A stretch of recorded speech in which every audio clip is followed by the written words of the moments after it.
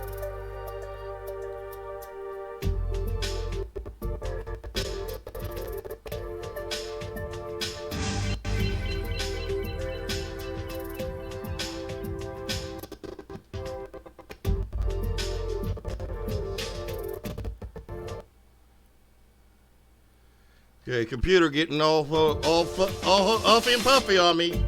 It don't want to play this stuff.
Okay, I'm going to pause right there and let you see.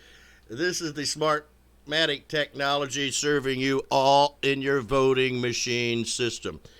I have been a election inspector for the election board as a election poll worker who has hands-on experience with these election voting technology machines and seen the glitches, the errors that occur from time to time.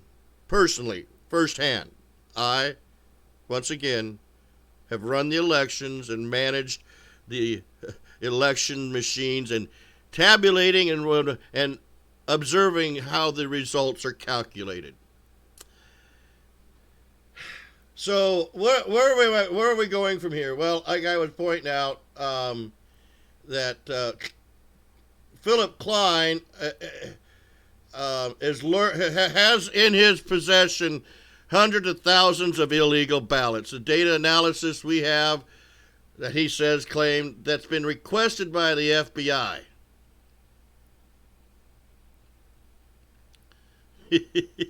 President Trump's not even aware of this news yet, but all you need to do is compare the conduct with the laws that are in the state legislature. They use COVID fear to justify lawlessness, and within lawlessness, they created a system where we cannot have faith. Now we're proving that all the flaws had a direct impact on the results. This was one of the most lawless elections in United States history.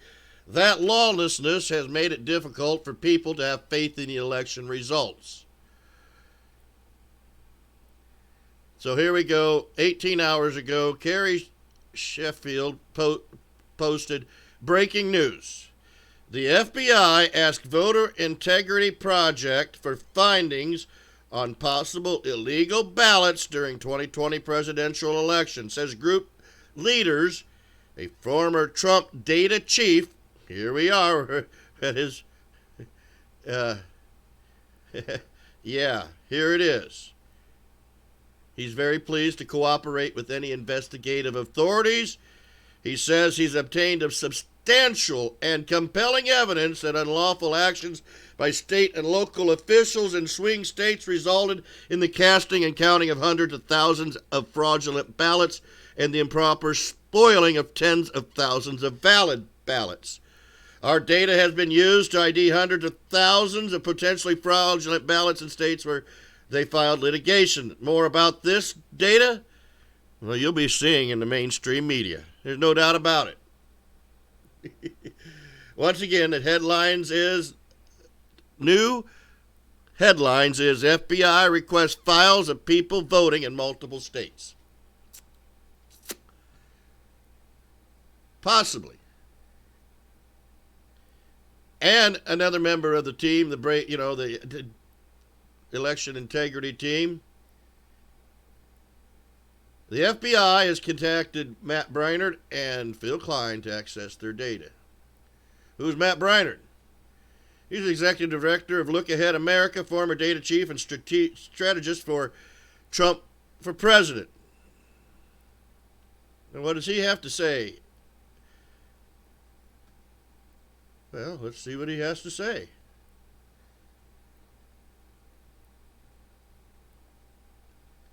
Hi, this is Matt Breinert, presenting the final findings and my conclusions of the Voter Integrity Project.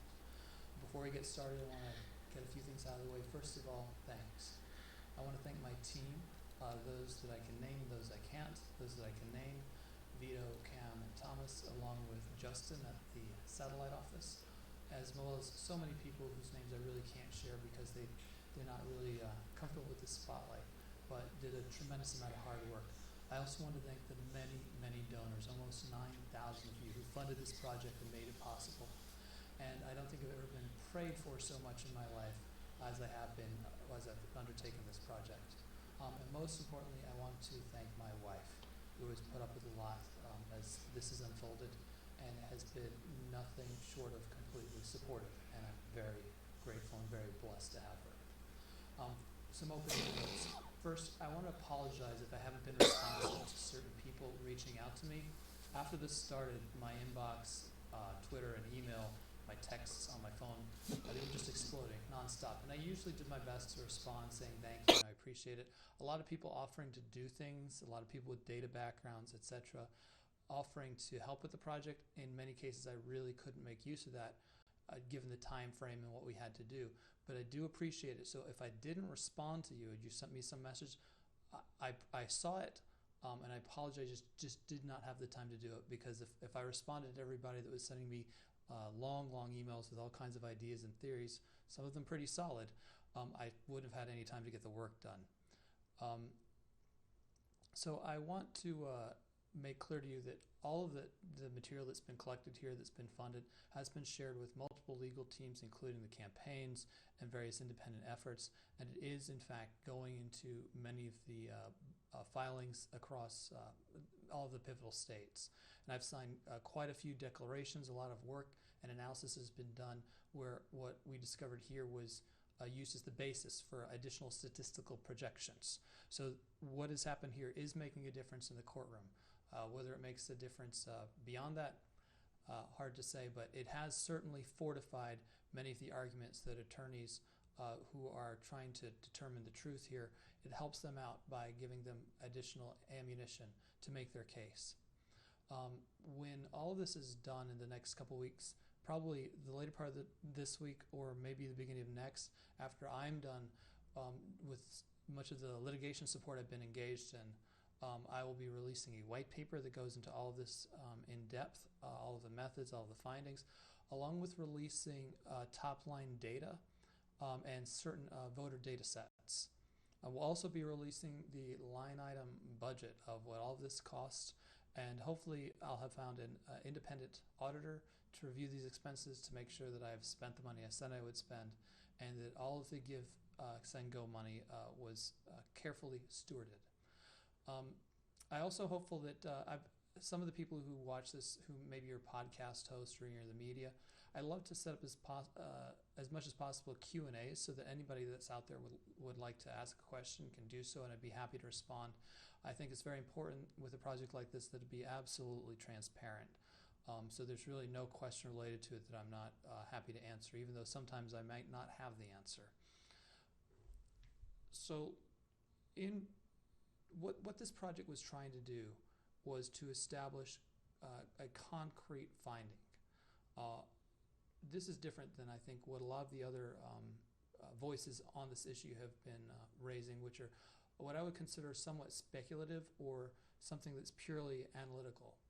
And I've seen a lot of very convincing videos showing charts and scatter plots and maps and making the case for software hacking and servers overseas influencing the outcome and vote switching on machines.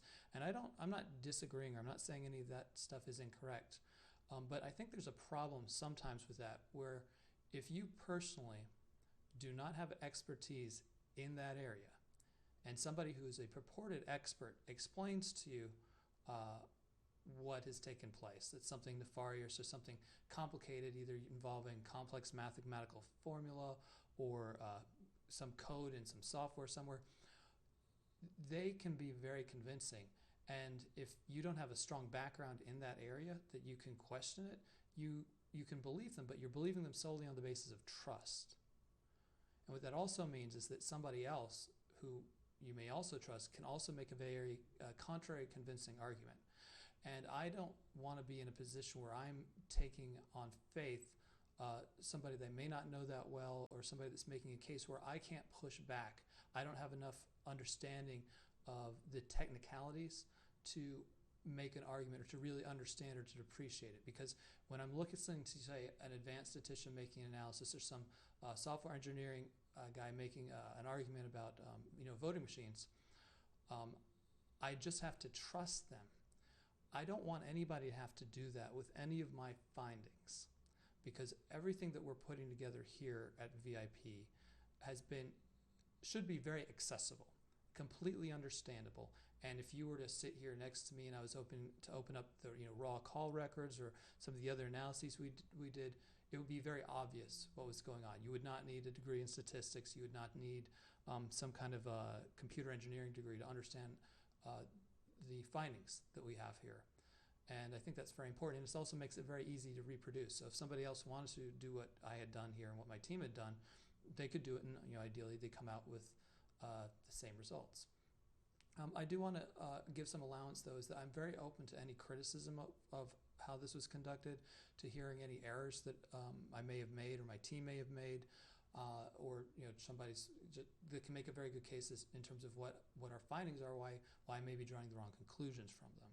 So I do have to always allow for that, is that I might have made a mistake, our team may have made a mistake. There's lots of ways to make a mistake in this field. I've made many of them in the 25 years I've worked in it. So I'm very aware that I'm open to hearing other people's take on our material and how I might be wrong. So now let's go through the summary of the findings.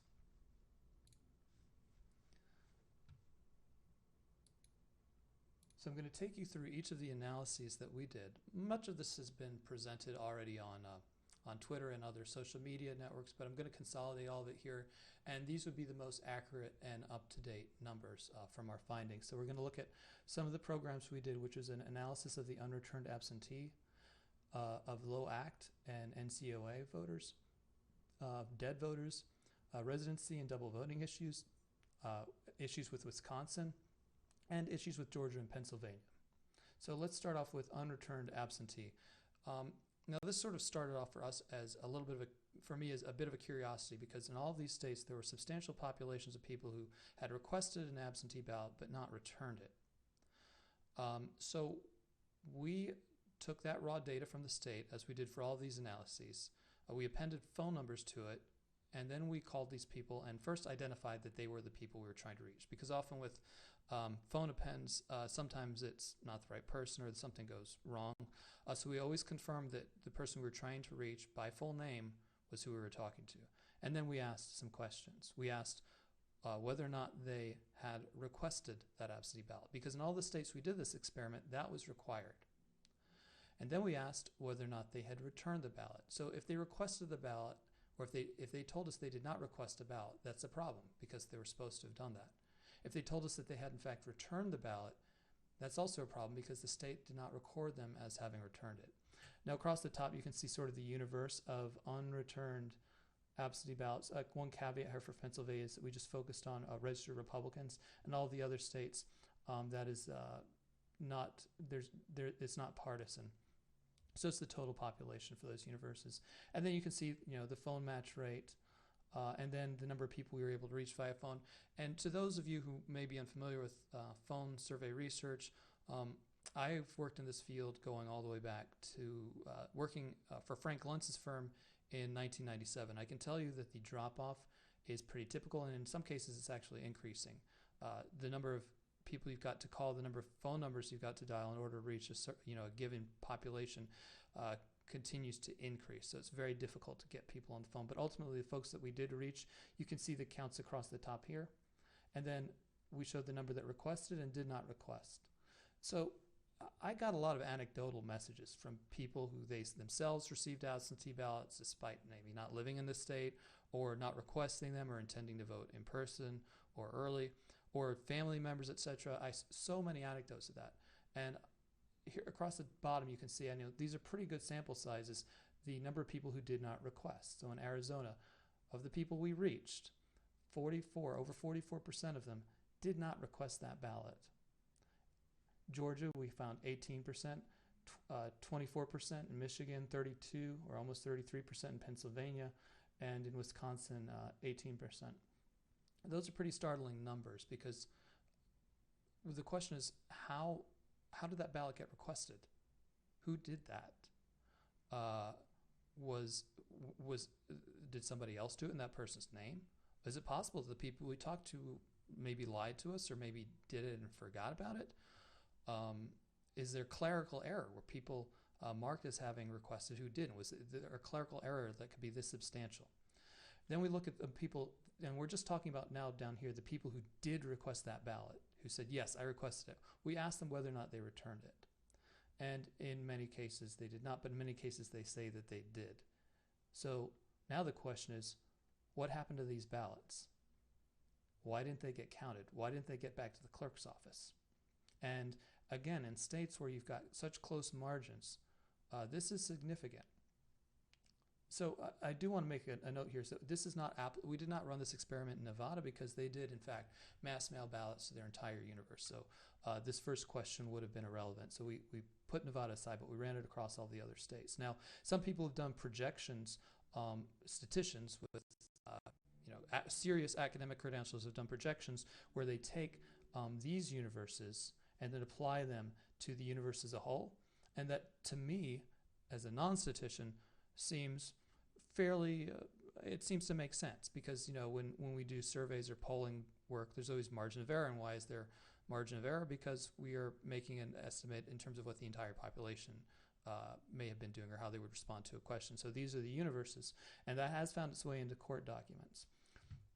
Anyway, let's go on to the next analysis. This is the low activity analysis and the NCOA analysis. With the low activity analysis, this was very experimental, very much a shot in the dark. And what I did was I isolated, in precincts that had very high turnout, individuals who had never voted before, or had maybe voted just once or something like that. These people fell into one of two categories: either people who registered a while back because they got a driver's license, or some other, graduated from high school, something else that they just,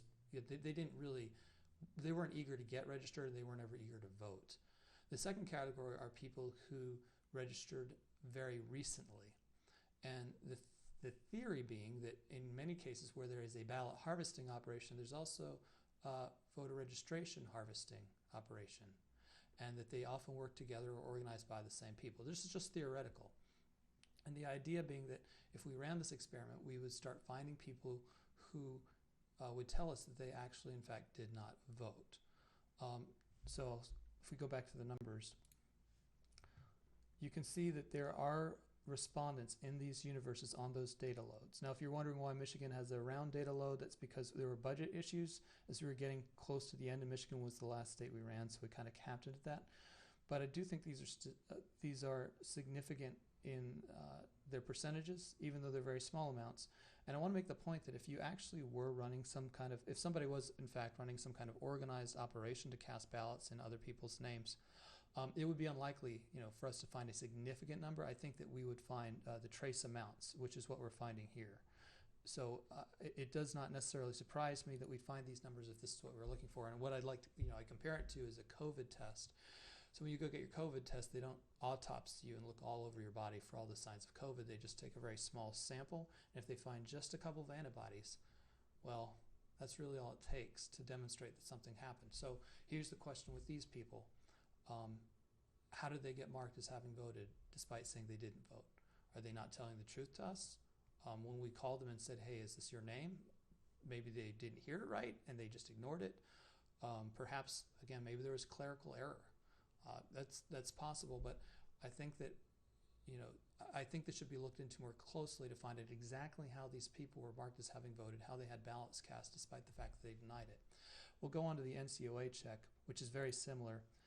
We've had this universe of people in each of the states who NCOA'd, so they no longer live at the address of record where they were registered, which means in many cases maybe an absentee ballot request form, which might have been sent to them automatically, was sent to their house, and somebody may have filled it out and returned it.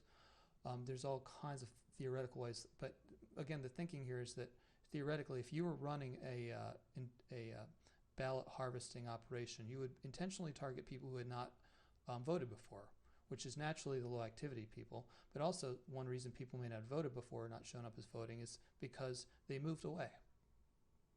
So again, we show very trace amounts but when you look at the percentage of the people we reached, when you look at Nevada, that's a somewhat significant number. I think that when you look at Georgia, especially given how close Georgia is, that appears to be a significant number. Pennsylvania, no, guess not. But I did think this was an important experiment to do, and I want you to remember something too. When we were making these calls, it's very hard to get somebody on the phone to begin with, and then it's also hard to ask what is a relatively personal question. Folks are very likely to hang up or send it to voicemail. But when we were calling through our universes, we reached a lot of people where we just left them a voicemail, and we asked them to call them back. Some people did call us back, but most people didn't. But one of the people that we did reach and did leave a voicemail with actually made quite a story with the discovery that a ballot had been cast in their name. So we're going to take a quick look at this segment from Laura Ingram's show on Fox News. All-American wrestler Nahshon Garrett moved from Maricopa County, Arizona to Tennessee about 5 months ago so he could train for the Olympics. So you can imagine his surprise when he got a message from something called the Voter Integrity Fund. The state of Arizona is reporting that a ballot was cast in the name of Nahshon Garrett in the general election on Tuesday.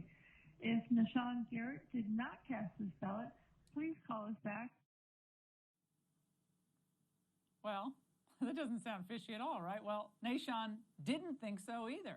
So he went to the state of Arizona's voting website only to discover that his ballot had been accepted. And Maricopa County's voter portal said his ballot was signature verified and counted. The only problem is he'd already voted in Tennessee. He didn't vote in Arizona. Nahshon Garrett joins me now. Nahshon, great to see you. Now, you never received an Arizona absentee ballot or an application for mail-in ballot, so who the heck cast your ballot in Arizona? That is an excellent question. That is an excellent question. I have no idea, and that's the reason why I'm on here with you tonight. What does it make you think about this process in Arizona that we understand from this statement tonight that it's been examined and there were no irregularities found? That's what the post-election audit in Arizona said, that Phoenix and Maricopa County, no irregularities. So I'm going to post a link to that down below so you can watch the full interview, but I think you got the gist of it. Somebody cast the ballot for him, and it was signature verified. So again, he's not in these numbers on the PowerPoint chart. He's not here. He just went to voicemail like so many others did. And again, when somebody starts asking you about something being cast in your name and it's government related, I can understand a hesitancy, because many of these people, in fact, when they did agree to talk to us, we said, or they did agree that they had cast a ballot or had not cast a ballot. We'd say, well, would you be willing to sign an affidavit or a declaration? And if then there was a big drop off, because once you do that, well, you've got other things you've got to consider.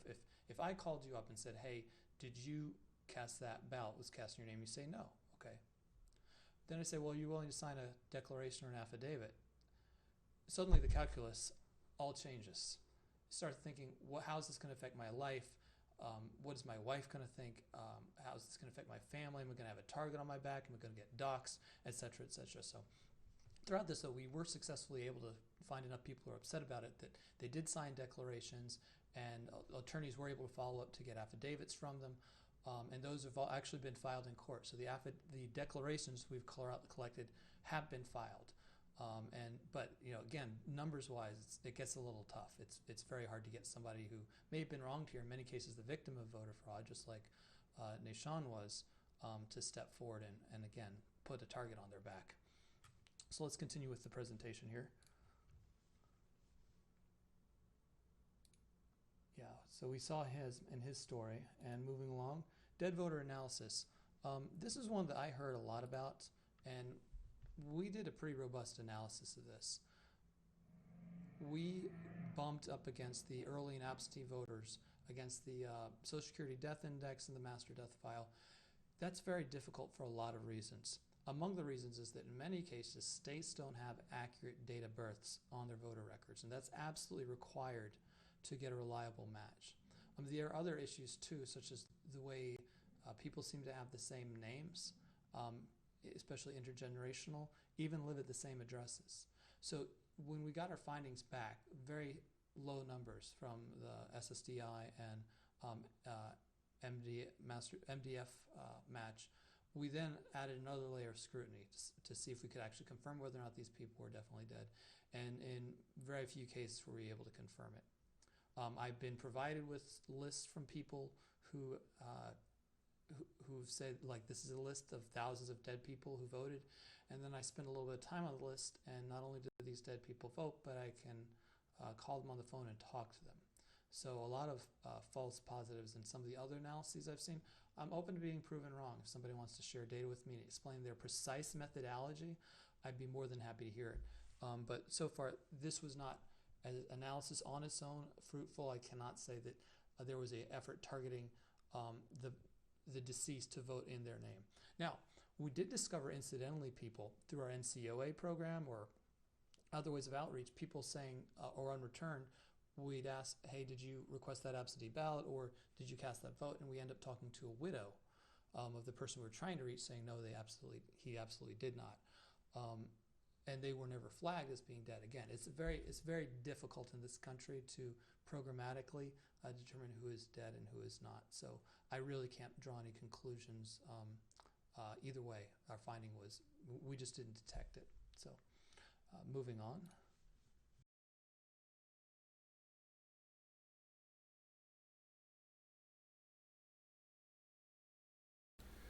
Okay, we're going to pause this presentation right there. I think it pretty much wrapped up a lot of how the things that I deal with as an election inspector on election day every year. The fact that when voters come in to vote, the voting registration system has a lot of errors because of the fact many people move, they change address, and are distracted with trying to get their records brought up to date. So when they come in to vote, we have to fill out paperwork for the people that have change of address forms, and a lot of these records do not get updated, and it continues to add into the confusion and mess of running a smooth election. Needless to say, I have an example for one voter every election would come in, and he's registered in the poll book, but his name on his driver's license is not the same name that's in voter registration. So when we look up for his name to see whether or not it's in there, I remember Willie Brown. That's all I can say that I remember. Look up Willie Brown, and you'll find him in the system, and the poll workers would look back at me and think, what are you talking about? Trust me, Willie comes in here and votes every election. He's in the poll book. It's just that there's an error in his identification, in his name, on his driver's license, and we have this issue every time he comes in and votes.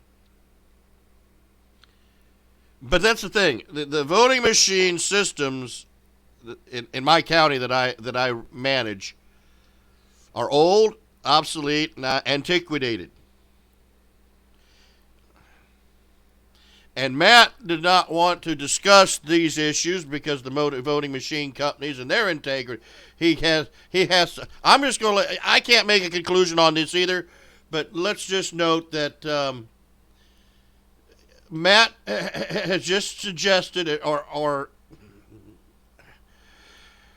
released to the FBI hundreds of thousands of invalid ballots.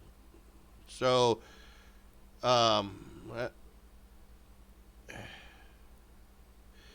Matt says here, note, everything I pass on to local and state, federal law enforcement, litigants, legislators, and journalists, etc., is a copy.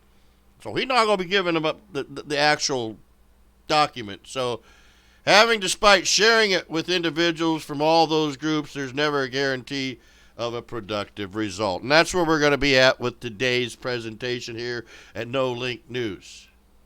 Despite how much I try to give you up to speed and let you understand in English, these voting machines have issues. He doesn't want to address these issues, but I know the mainstream media already has. Needless to say, let's bring it into now this.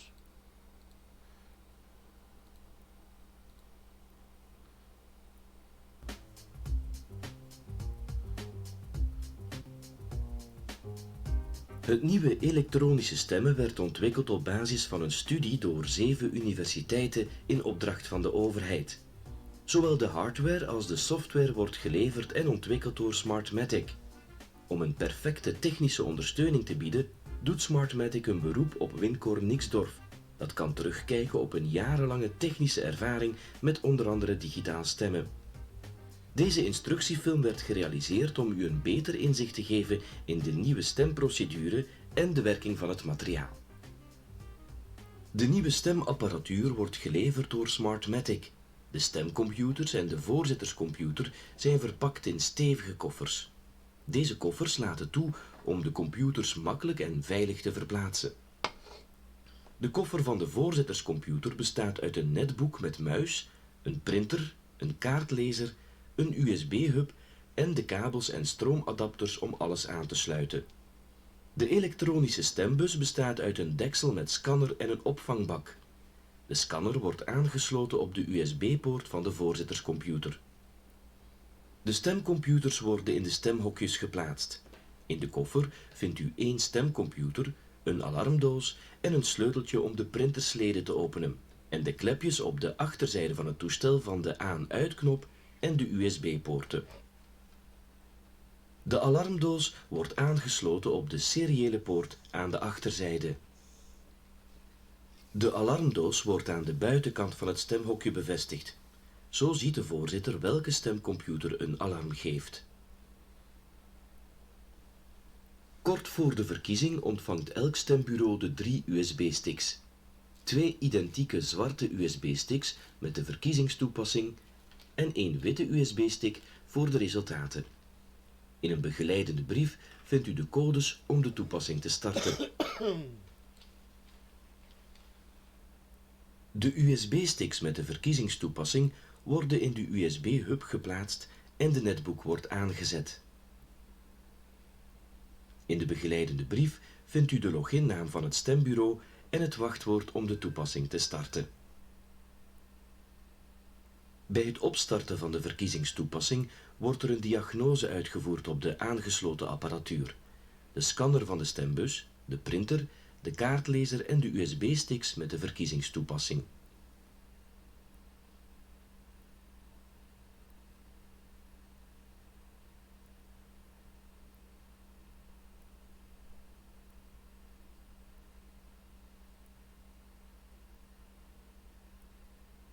Wanneer de verkiezingstoepassing voor de eerste keer wordt opgestart, wordt er een noodkaart aangemaakt.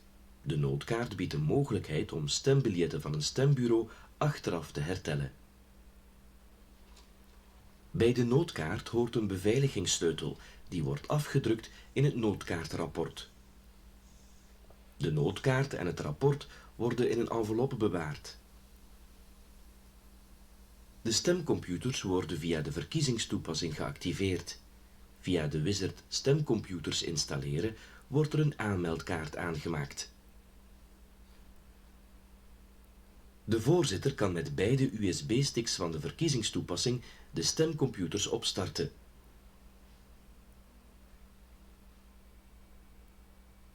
Per stemcomputer gebruikt de voorzitter 1 USB-stick. Na het inbrengen van de USB-stick aan de achterzijde van het toestel wordt het aangezet. Na het opstarten vraagt de stemcomputer de aanmeldkaart in te brengen om de verkiezingstoepassing te activeren. Wanneer de stemcomputer het scherm verificatie gelukt, gelieve de kaart te verwijderen toont, is hij geïnstalleerd en kan hij worden gebruikt voor het uitbrengen van een stem. De klepjes achteraan een stemcomputer worden met het sleuteltje afgesloten. Per stembureau wordt 1 stemcomputer geleverd met audiomodule. Op deze stemcomputer wordt een handscanner aangesloten, waarmee de kiezer zijn stem kan visualiseren op het beeldscherm. Voor het stemmen worden de leden van het kiesbureau in de toepassing geladen. De gegevens van de medewerkers van een stembureau kunnen worden ingegeven door middel van zijn of haar elektronische identiteitskaart.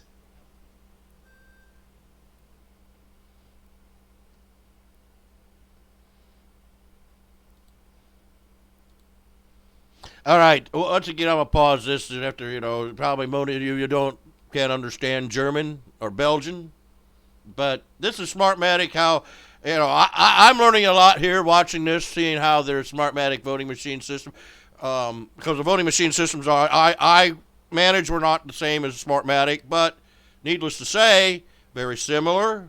I didn't have the touchscreen capabilities. We're not connected to the internet, and all vote tallies came out and were printed out on paper from the printer machine that you hook up to the voting machine. The separate system is that they knew that is new that they just implemented 2 years ago was the electronic poll book system that's run by Apple. It's an iPad. So if you want to look into to see how those can be manipulated, be my guest. I think there's a lot of hackers out there that know that they can and are able to, get into Wi-Fi networks, hint, which is where the poll books are hooked up to, but not connected to the election machines in my county. So Smartmatic, yeah. Here, we're going to go and see what they do over in another country. About an hour ago, or about an hour after the polls closed, initial results of the voting came out, but the partial and unofficial count on poll watchdog, the PPCRV, was marred by an apparent double count. Mikey Oreta now joins us from the PPCRV Command Center in Manila for this update. Mikey, go ahead.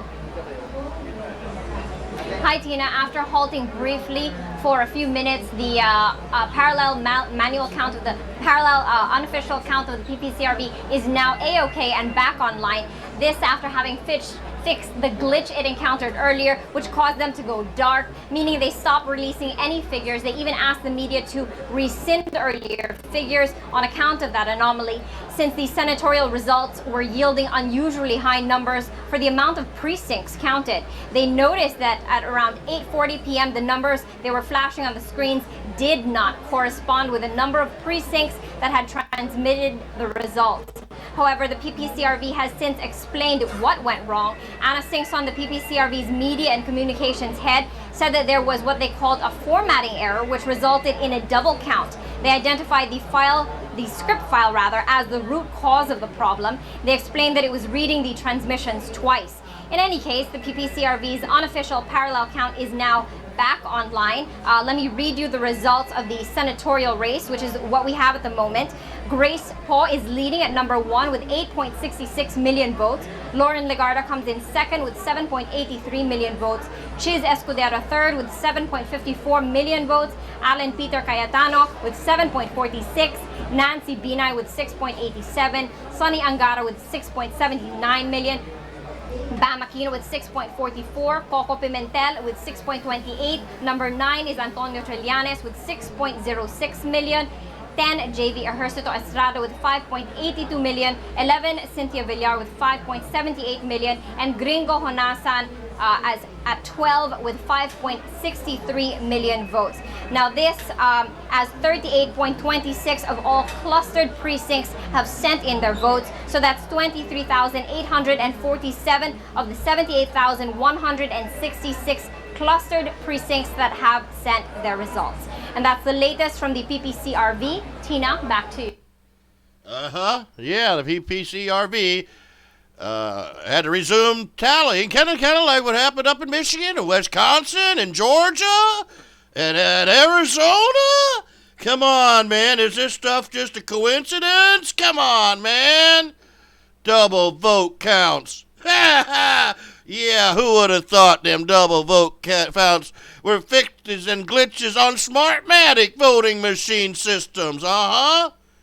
Needless to say, who am I to point this stuff out to you mofos in Smartmatic, This is what, is really disturbing, because I think I pointed out the other day, yes I did, I sure did, and we're going to take you right now to the head of Smartmatic, okay? We got, computer glitches going on in the 2020 election, and we got voter errors and all kinds of flipping anomalies. So, give me a second here to transition over back to and into the mix. Whoops.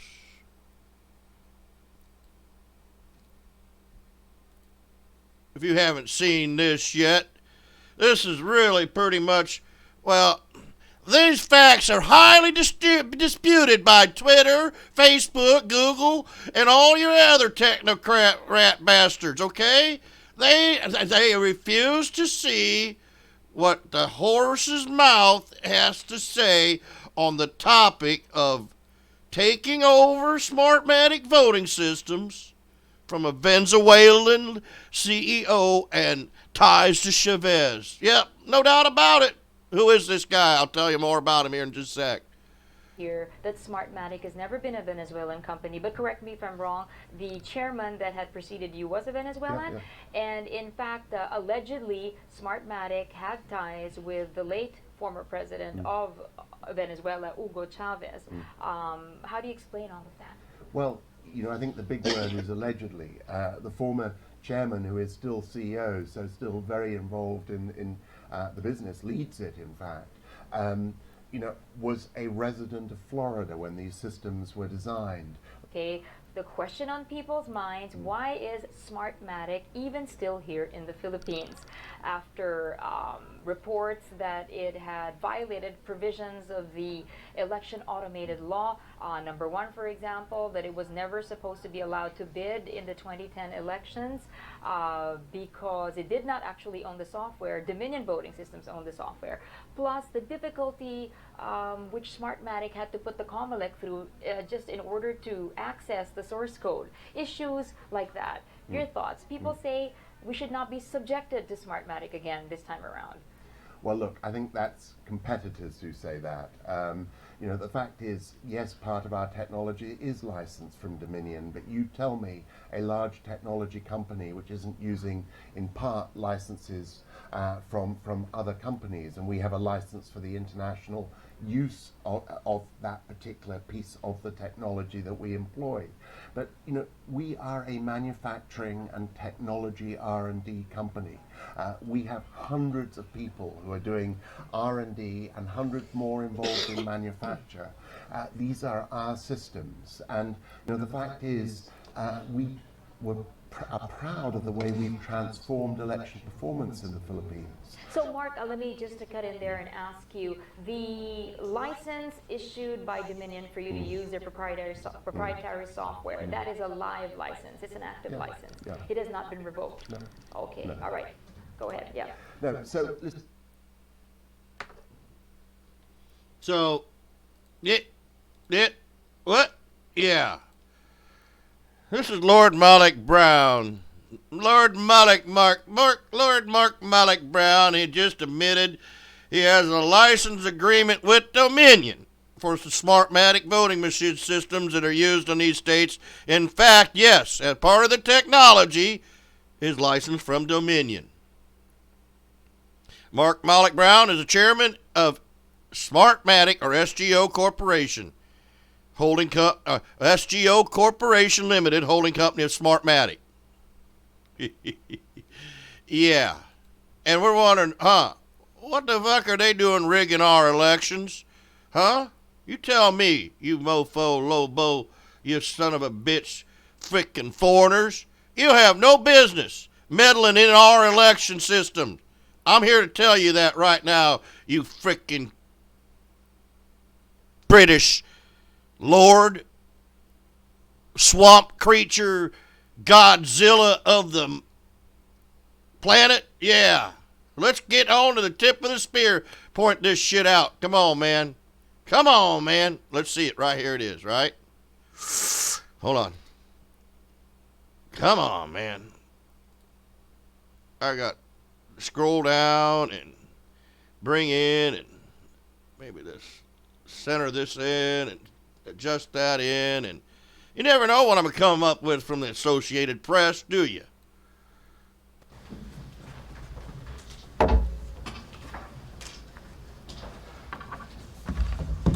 Hi everybody, thank you very much for being here. I'd like to introduce you to Antonio Majica, the Chief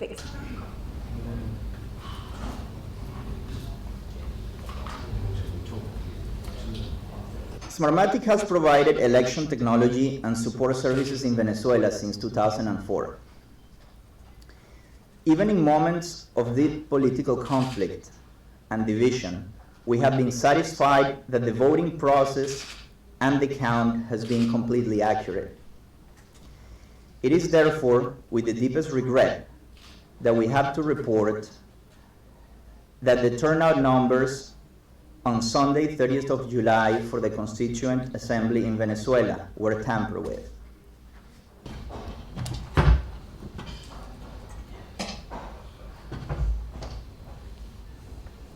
Based on the robustness of our system, we know without any doubt that the turnout of the recent election for a National Constituent Assembly was manipulated. It is important to highlight that similar manipulations are made in manual elections in many countries, but they go undetected because of the lack of electronic security and auditing safeguards. So what happened? Why can we stand by the results of previous Venezuelan elections, but we cannot endorse the elections held last Sunday? Our automated election system is designed to make it evident when results are manipulated. However, there must be people auditing the system and watching for that evidence. During the National Constituent Assembly elections, there were no auditors from the opposition parties, as they did not want to participate. So how do you come up with the 1 million? An audit would allow everyone to know the exact participation. We estimate the difference between the actual participation and the one announced by the authorities is at least 1 million votes. It is important to point out that this would not have occurred if the auditors of all political parties have been present at every stage of the election. Venezuelan regime. So how can we actually trust what they're saying? Smartmatic ha proporcionado la plataforma tecnológica de votación y servicios para las elecciones de Venezuela desde el año 2004. Incluso en momentos de profundo conflicto político, hemos tenido la certeza de que el proceso de votación y los resultados han sido completamente exactos. Hoy, con el más profundo pesar, tenemos que informar que la data de participación del pasado domingo 30 de julio para la elección de la Asamblea Constituyente fue manipulada.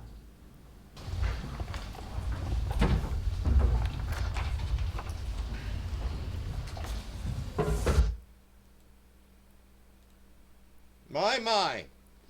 So you just had the of Smartmatic admit the director of the company just said that the election was tampered with in Venezuela with Smartmatic voting systems. The company just said their own system was manipulated. Oh my goodness.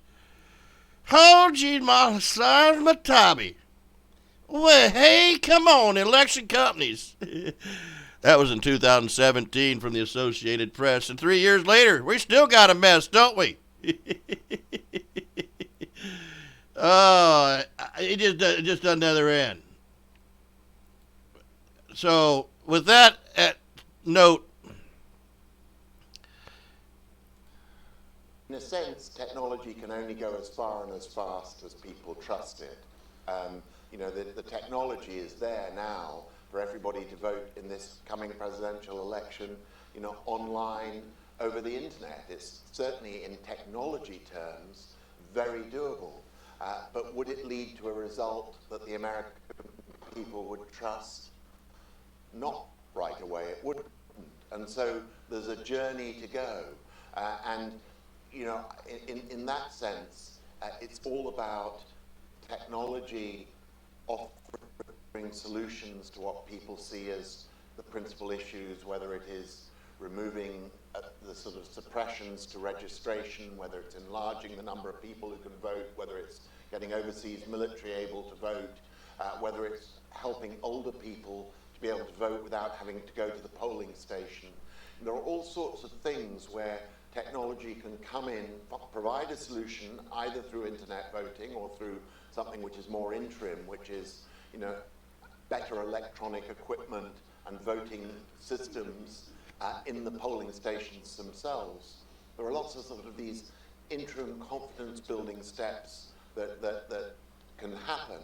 But, you know, the ultimate end of it all is something where it's not just that we vote online, but we have a much broader electronic engagement with our government, where we're able to express our views in a continuing way through, if you like, the sort of internet of referenda and of sort of government plebiscite, if you like, where whether it's as parents and as a school board, whether it's as members of a union or a church, or as concerned voters dealing with local or national government, we feel that electronic internet-based methods have allowed us an engagement in our democracy which we currently don't have through just the once every 4-year vote.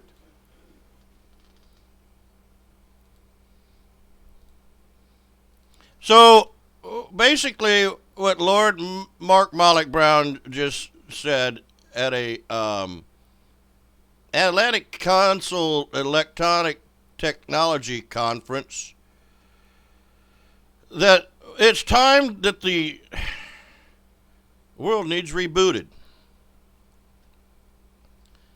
That was the topic of this lecture. Rebooted, the future of technology in elections, sharing how technology can promote transparency, inclusion, and stronger democracies. Well, what if Lord Malloch Brown was biased? What if Lord Malloch Brown wanted to implement a global policy instead of an American, make America first, America great again policy? What if? What if this reboot that Joe Biden speaks of, Build Back Better, the reboot, Build Back Better, goes all the way back to, and I'm very highly suspicious the fact that, you know, many of you don't know how to connect the dots. Man, I have to admit, after listening to talk radio, I learned a lot of shit. Brought me up to speed with William Cooper, Mark Gorky, and many others, Rush Limbaugh. But what I want to bring to you next is let you hear that this reboot, this great reset, the reset they call it. Matter of fact, I think I better just transition that in right now to this next scene when I pull this up here, because I'm going to transition in here and back out and bring it to the source. See if this doesn't scare you yet enough, huh?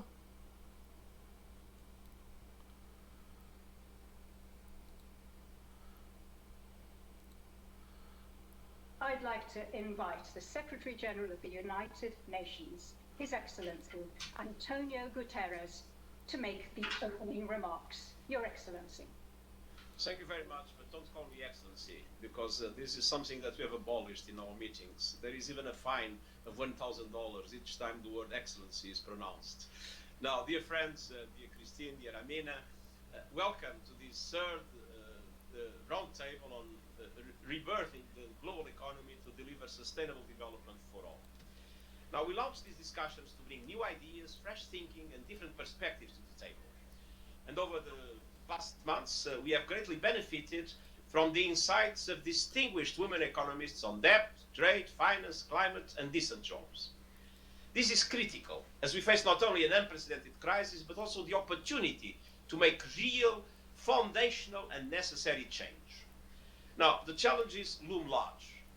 Much more than 1 million people have died from the COVID-19 pandemic. More than 100 million people are being pushed into extreme poverty. Hunger has doubled. Famines loom. Inequalities are growing. Disruption to education is risking to create a lost generation, especially for children trapped on the wrong side of the digital divide. And the gender equality gap is widening. And women's labor force participation, a key driver for inclusive growth, has been set back decades.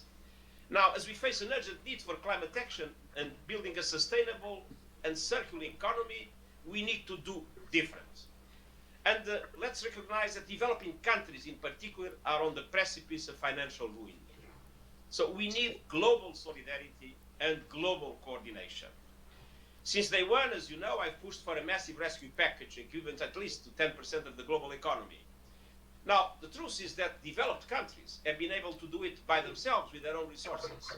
But the same is not happening in support to the developing world. 2 days ago, again, at the G20 summit, I issued an SOS for the needs of developing countries.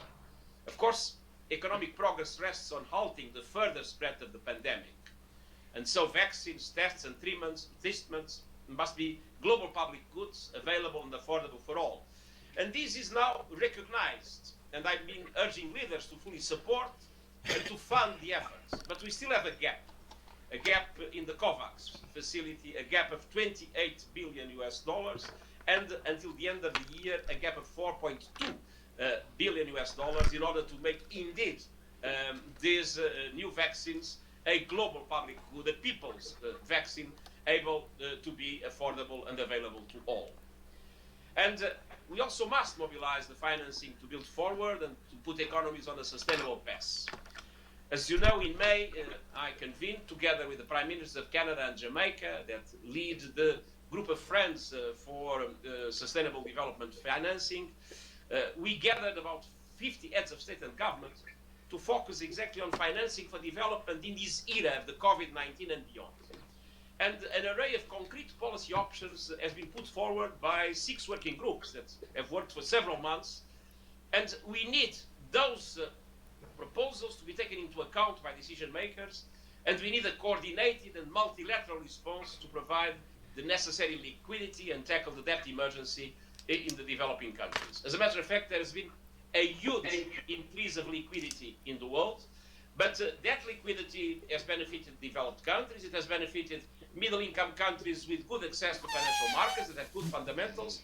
But for least developed countries and even other developing countries and some middle-income countries, that liquidity still is not enough. It has not really reached them sufficiently.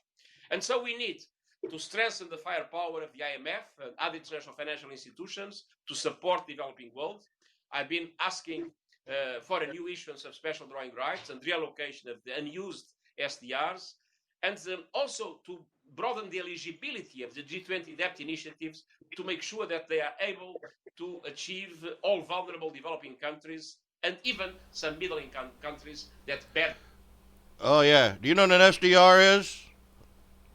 It's the new global currency, just to give you a key in, head up, bring you up to speed. If you're not on board yet with the New World Order, Antonio Guterres there, you know. He's got it all figured out for you and me, doesn't he? United States, well, we're obsolete. We're in the way. We got to get out, you know. We got to get rid of Donald Trump. We got to remove him as president. We got to rig the elections. And we're going to use the United Nations and our Smartmatic voting machine systems that run the global election systems and kick Trump out of office by rigging it. Yes, sirree. That's how I figured it out. I don't know what you see, but that's what I see coming here in the mix. Building a global architecture to enhance that transparency and sustainability, as I proposed to the G20 back in April, is essential.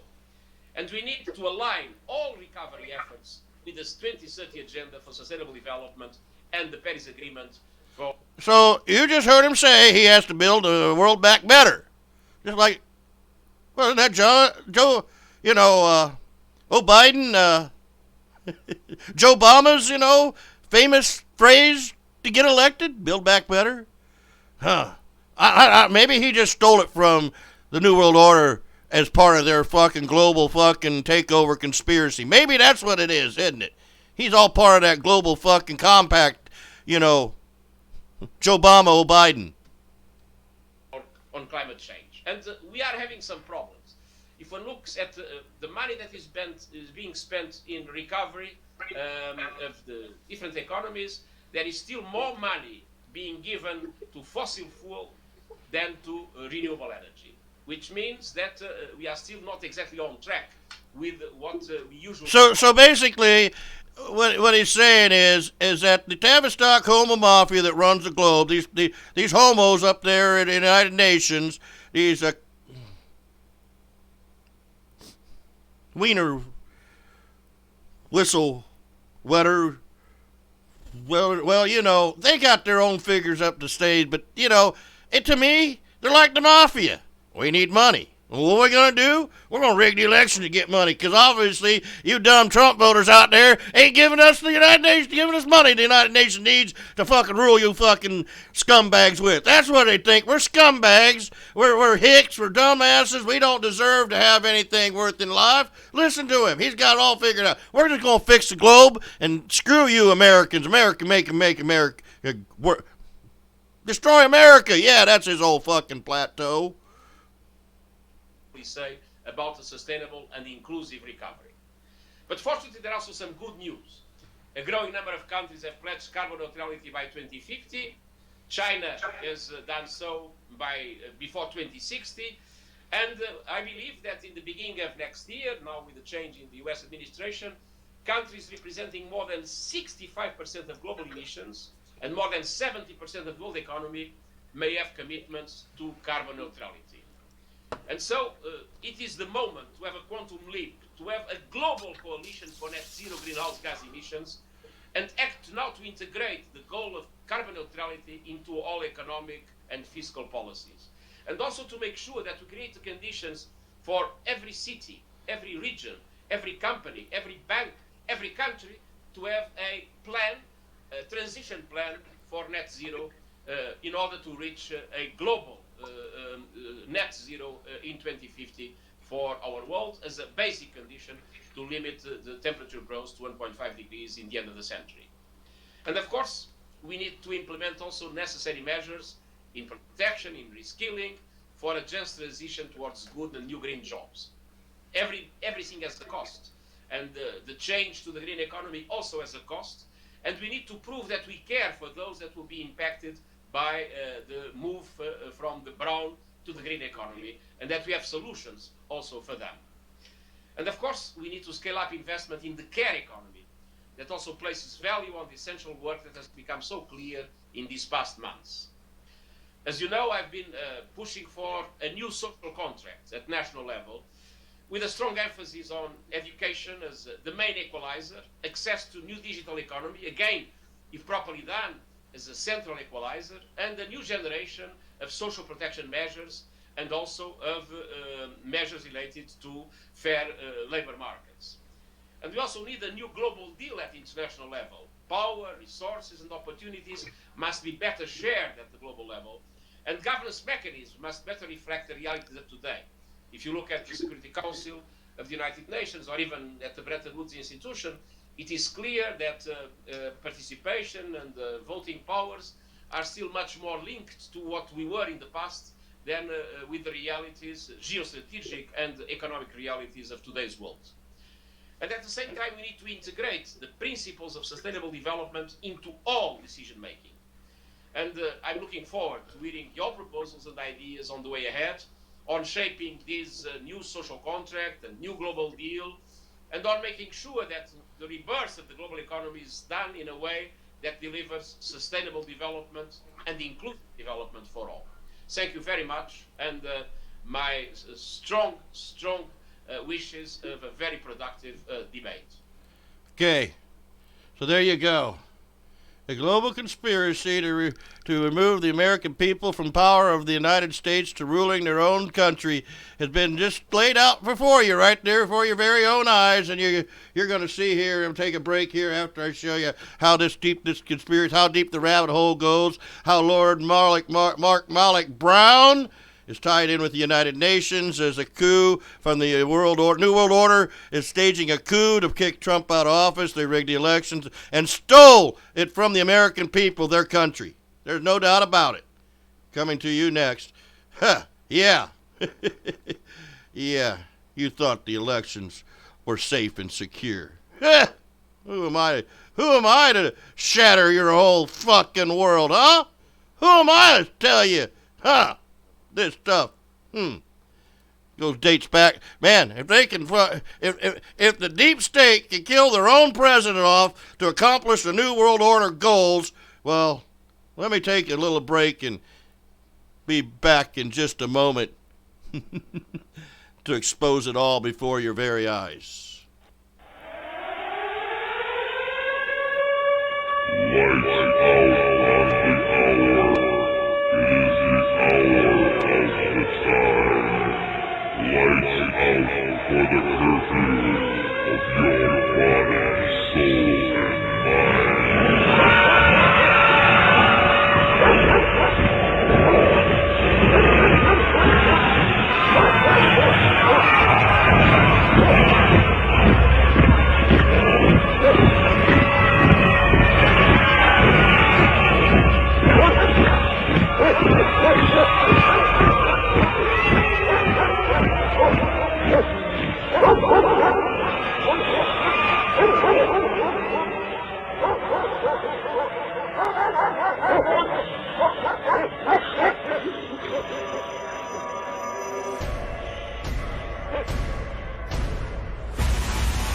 What you have just heard, listeners all over the world, is a warning.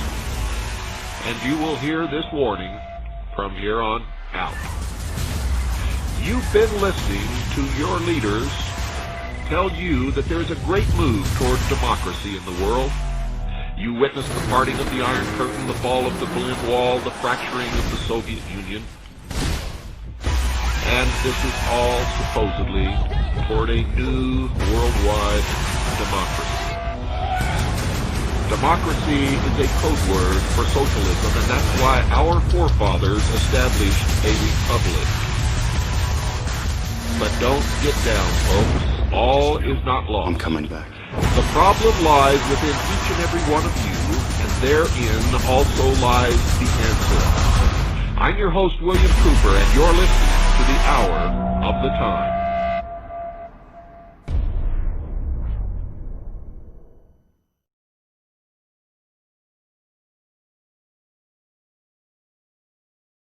Well, that might bring you up to speed to see what this show is leading to next. You never know. But once again, time to connect the dots to the New World Order. Yes, it is. I'd say you're going to hear later in the morning from Brazil and India, both countries which, didn't have some predisposition to do it electronically, but had large, complex electorates and complex electoral situations, which they've come up with, as you'll hear, very different solutions. They're not identical systems by any means, but both respond to the particular challenges of security of the vote, counting the vote in a very large country, getting results quickly. And so, you know, we see as a company, no country does it quite the same. You know, every country has its own cultural concerns. You know, some countries have no difficulty at all pushing a screen to vote for somebody. Many others still want to mark a ballot paper because, you know, that's religion. But the fact is, you know, you can design the systems around that. And I think, you know, David has typically put it very well and pungently. I mean, you know, we've got to sort out these basic issues of who owns what and what are our rights in a democracy. But, you know, we should, in a sense, stop hiding behind the idea that the technology can't be made to work. In banking it works, here too it would work. And I think, you know, the just final point is, you know, when did, you know, for all America's difficulties and the fact it's decentralized and everything else, when the system really broke down in Florida in 2000, nationally something happened. There was money, federal money, to fix the machines. So, you know, what you don't want is it again to have to be another Florida that makes that happen, because, you know, Florida did real damage to America's democratic standing in the world, as Madeleine Albright just told us. You know, it's embarrassing for the country that's produced Google and Silicon Valley and Facebook that the election system lags most other people's.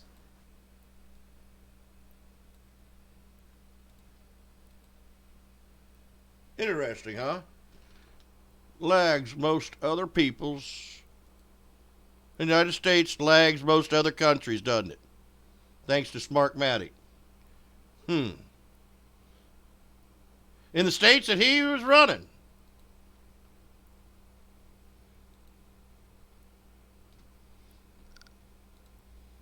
You know, I think I pointed out in the video, I kind of connected the dots and showed you I'm not going to do it again. But Lord Mark Malloch Brown and Dominion has ties to George Soros. And, dang it, man. I hate to have to dig this all up again. Maybe I can just refresh it. But I already documented it. Go to the opensociety.org.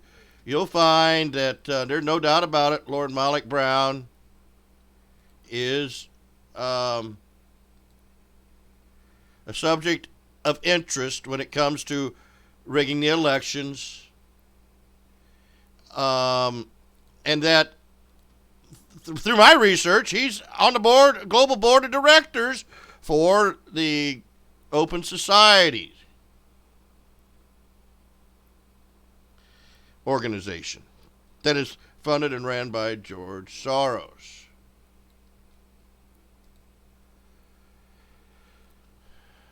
Maybe later. Come on, man. Maybe later.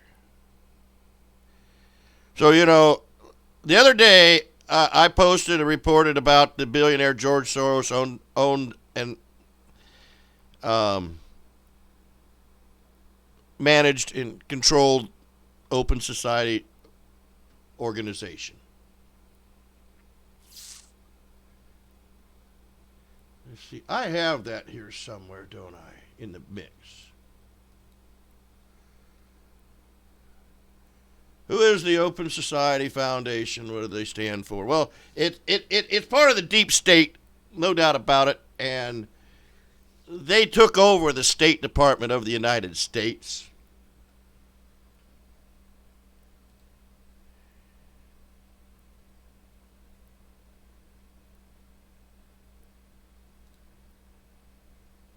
And their mission, well, let's just let them tell you what their mission is. Who are they? Who's Lord Malloch Brown?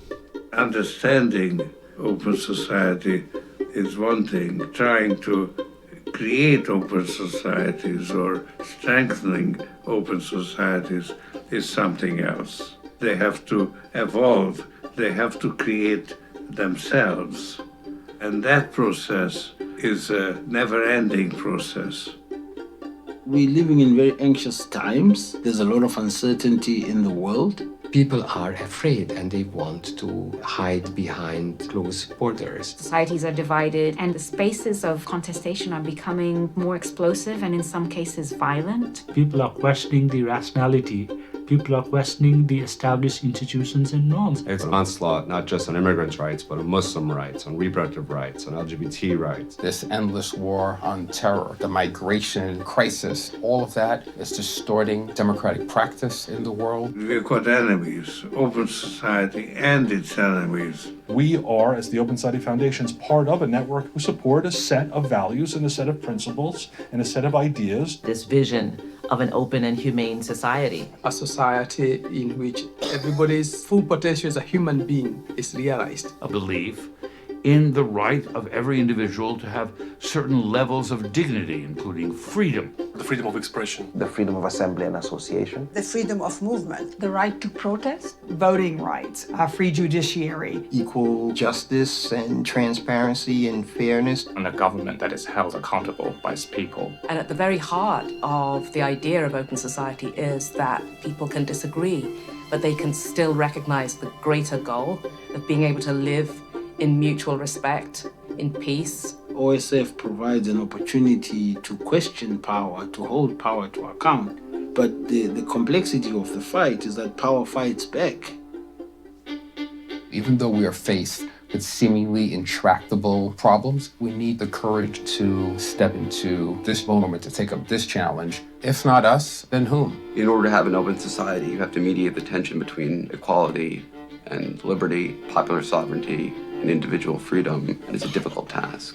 The philosophy of open society is very much to work with people on the ground who have that energy, who are doing the work and know the environment where they're operating. Local advisors, local activists, they have the agency and the authority to be change agents in their country. We are asking people to mobilize themselves. We need to provide the tools. Now we're seeing the individual as part of a community of thinkers, of activists, writers, journalists, artists. We're at a moment now where people's very lives are on the line. You need healthy institutions in civil society. You need them to be well run.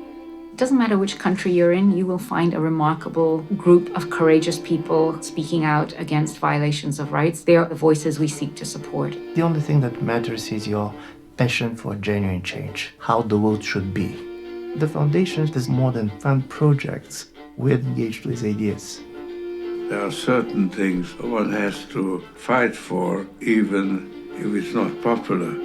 One must always go to the space where the greatest pain is. We have to do that in a way that speaks to the ultimate values that we are trying to defend and promote.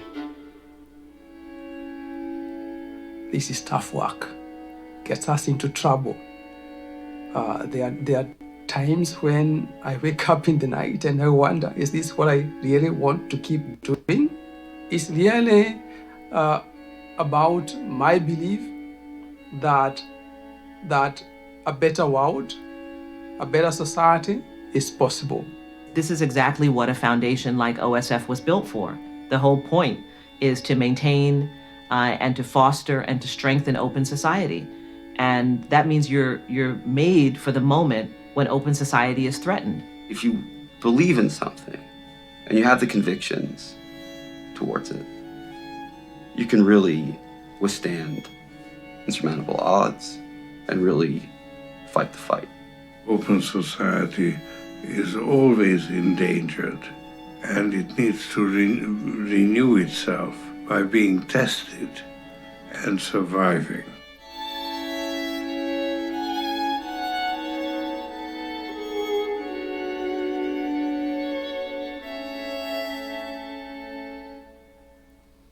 How deep does the rabbit hole go, right? Open society, Lord Malloch Brown. Well, hey, it's kind of interesting, you know, you go right to the frickin' Open Society website.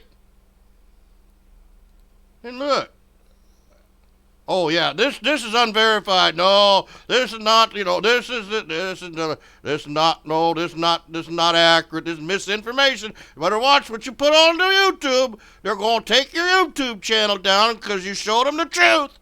No doubt about it. They're going to take your YouTube channel down, never know. You better look over your shoulders, because all them people warned you. Yes, they did. They warned you all about this mofo. And, I mean, come on, man. You just saw it. What if there is some major conspiracy at George Soros, the United Nations, and this Lord Moloch Brown, who's some British lord tied to the Queen of England? You'll see right here what I'm talking about. Yeah. You'll see who the leadership of the Open Society is. George Soros fucking hack. No doubt. See? You're gonna just look it up for yourself. I ain't gonna show you nothing. I ain't gotta take you, hold your hand. You guys to know how to work. Do your own digging. Dig your own fucking hole like I am, my own grave. Heck, I'm not supposed to be searching this stuff for you mofos out there to stumble upon this stuff to show you this shit. No, because Lord Moloch Brown doesn't want Americans to be American no more. He wants you all merged into a happy global government with the New World Order. Here comes, I'm going to show you next. Yeah. Oh, yeah. Yeah, well, just saying, looking at this website, yeah. Then you go over here to the United Nations. And look at the United Nations, and he's a little fucking globalist, isn't he? Little fucking globalist scumbag. Yeah, Lord Moloch Brown. Yeah, how deep does this rabbit hole go? Well, this motherfucker doesn't want Trump in office. So obviously he's obviously biased with his election rigging machines because he doesn't want Trump. And I'm going to show you that too. Yeah, Moloch Brown, this British Lord scumbag, George Soros hack. He talks about this shit. And no doubt. So, conspiracy theories. It's not a theory, it's a conspiracy. He's on the board for Open Society run by George Soros. I just showed you this. It's at the opensociety.org website. It's a fact. And the problem is, you got news media saying, oh no, it's unsubstantiated. He's on the Open Society Global Board. George Soros runs it. He's the owner of Smartmatic. And this company is running your elections. No wonder. No wonder so many people are going crazy and out of control. Okay.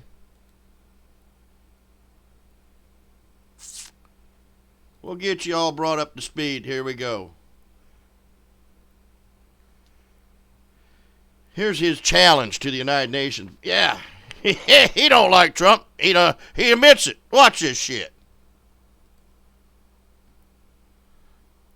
Those international bodies which served for purposes of international governance in the second half of 20th century and after changes in the 1990s, because it seems that the whole atmosphere in the world is profoundly changing. So the global governance is not that popular anymore. Look, it's a very fair question.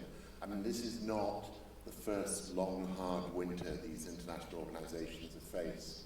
The UN and the World Bank, suffered a period of severe kind of diminution of their authority during the Cold War. That then followed, post-1989, a period of a growingly confident globalization, which these institutions, in a way, kind of reinvented themselves as vehicles of. And now the winter's back, because in many of our countries there is a very determined minority, in some cases a minority that's now in power, that finds international organizations and their association with globalization, the complete antithesis of the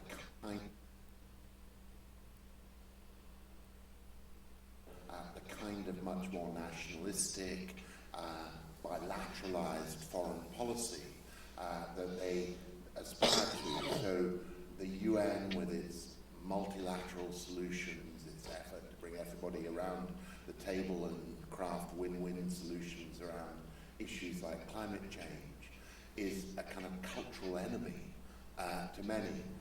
Does that mean their time's over? I don't think so, because the other side of the argument is that there is also a very determined group in all our countries who recognize that the world's an ever smaller place, its problems ever more integrated and shared, and that they absolutely have to fight to preserve these international institutions, keep their relevance, keep their legitimacy, because without them we simply won't be able to manage global problems. So, I think they're in a difficult moment because they've become to the center of the political stage.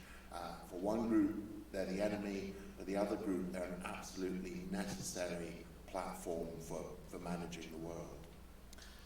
You mentioned this bilateralization of international environment.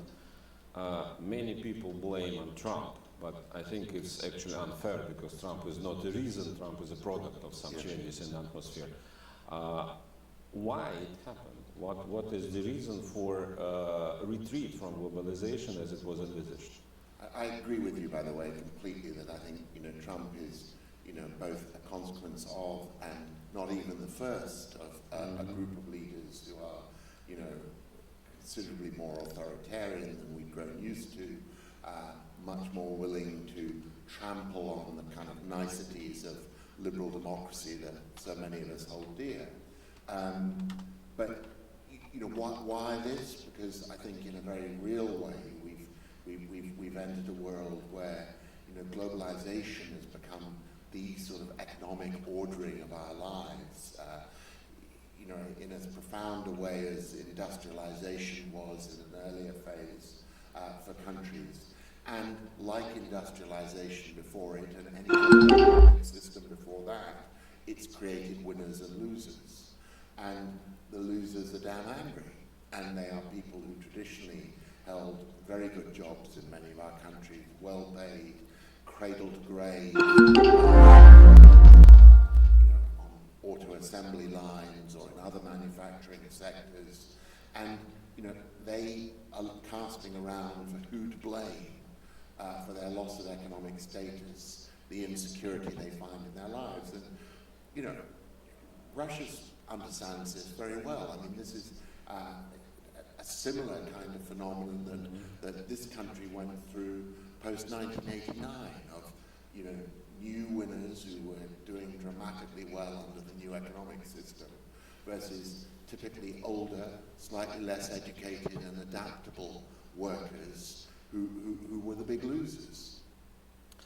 You mentioned ups and downs in history of United Nations. As Russian specialist in international relations, I, of course, in favor of sticking to the system we have. But to be frank, the current system is an institutionalized inequality. 5 countries have special privileges. None of them is eager to share those privileges with anybody else, while we see growing irritation in worldwide about this aristocracy. Do we believe that it can generate some major revolt in the General Assembly against the UN Security Council, for example? Well, it almost has in the past. I mean, the unfairness you point to, has been well noticed and commented on. What preserved the power of the original 5, the P5, is largely that their critics can't agree on an alternative. So, every country, leading country from a region which believes it has a claim on candidacy is opposed by an almost equally powerful country from that region. So, India's campaign for membership was largely thwarted by Pakistani activity at the UN. Same thing happened with Latin American and African candidates as well.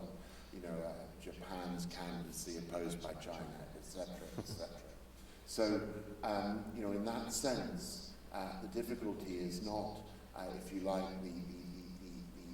the problem, the analysis of the problem. We all agree it needs to be changed. It's trying to arrive at a solution which can carry everybody with it. And I think almost certainly when this gets taken up again, and it must, there'll be much more focus on long-term rather than permanent memberships, where countries can enjoy, say, a 10-year renewable term. If for any reason their status in their region or in the world takes a hit during that time, it leaves open the opportunity that they could be rotated off and another country rotated on, because part of this new world we're living in with all the change and disruption is that countries do not permanently enjoy leading economic status. It's a highly competitive world, and countries are continuously falling off their pedestals, and so you can't fix the Security Council at one frozen moment in time. You need a more kind of flexible electoral instrumentation which allows continuous shifts in membership as the world political economy shifts and changes.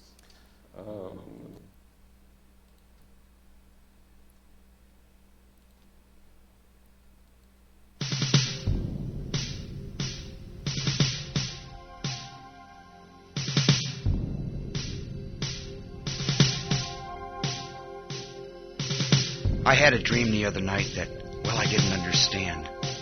A figure walked in through the mist with a flintlock in his hand. His clothes were torn and dirty as he stood there by my bed. He took off his three-cornered hat, and speaking low to me, he said, "We fought a revolution to secure our liberty. We wrote the Constitution as a shield from tyranny. For future generations, this legacy we gave. In this, the land of the free and home of the brave. The freedoms we secured for you, we hoped you'd always keep. But tyrants labored endlessly while your parents were asleep. Your freedom's gone, your courage lost. You're no more than a slave. In this, the land of the free and home of the brave. You buy permits to travel and permits to own a gun, permits to start a business or to build a place for one. On land that you believe you own, you pay a yearly rent, although you have no voice in saying how the money's spent. Your children must attend a school that doesn't educate, and your Christian values can't be taught according to the state. You read about the current news in a regulated press, and you pay a tax you do not owe to please the IRS. Your money is no longer made of silver nor of gold. You trade your wealth for paper, so your life can be controlled. You pay for crimes that make our nation turn from God and shame. You've taken Satan's number. You've traded in your name.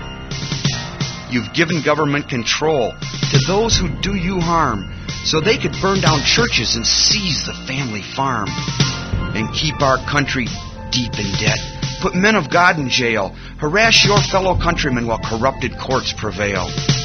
Your public servants don't uphold the solemn oaths they've sworn, and your daughters visit doctors so their children won't be born. Your leaders send artillery and guns to foreign shores and send your sons to slaughter fighting other people's wars. Can you regain the freedoms for which we fought and died? Or don't you have the courage or the faith to stand with pride? And are there no more values for which you'll fight to save? Or do you wish your children to live in fear and be a slave? O sons of the Republic, arise, take a stand, defend the Constitution, the supreme law of the land. Preserve our great Republic and each God-given right. And pray to God to keep the torch of freedom burning bright. As I awoke, he'd vanished in the mist from whence he came. His words were true. We are not free, but we have ourselves to blame. For even now as tyrants trample each God-given right, we only watch and tremble, too afraid to stand and fight. If he stood by your bedside in a dream while you were asleep and wondered what remains of the freedoms he'd fought to keep, what would be your answer if he called out from the grave, "Is this still the land of the free and home of the brave?" God bless you, and God bless this republic.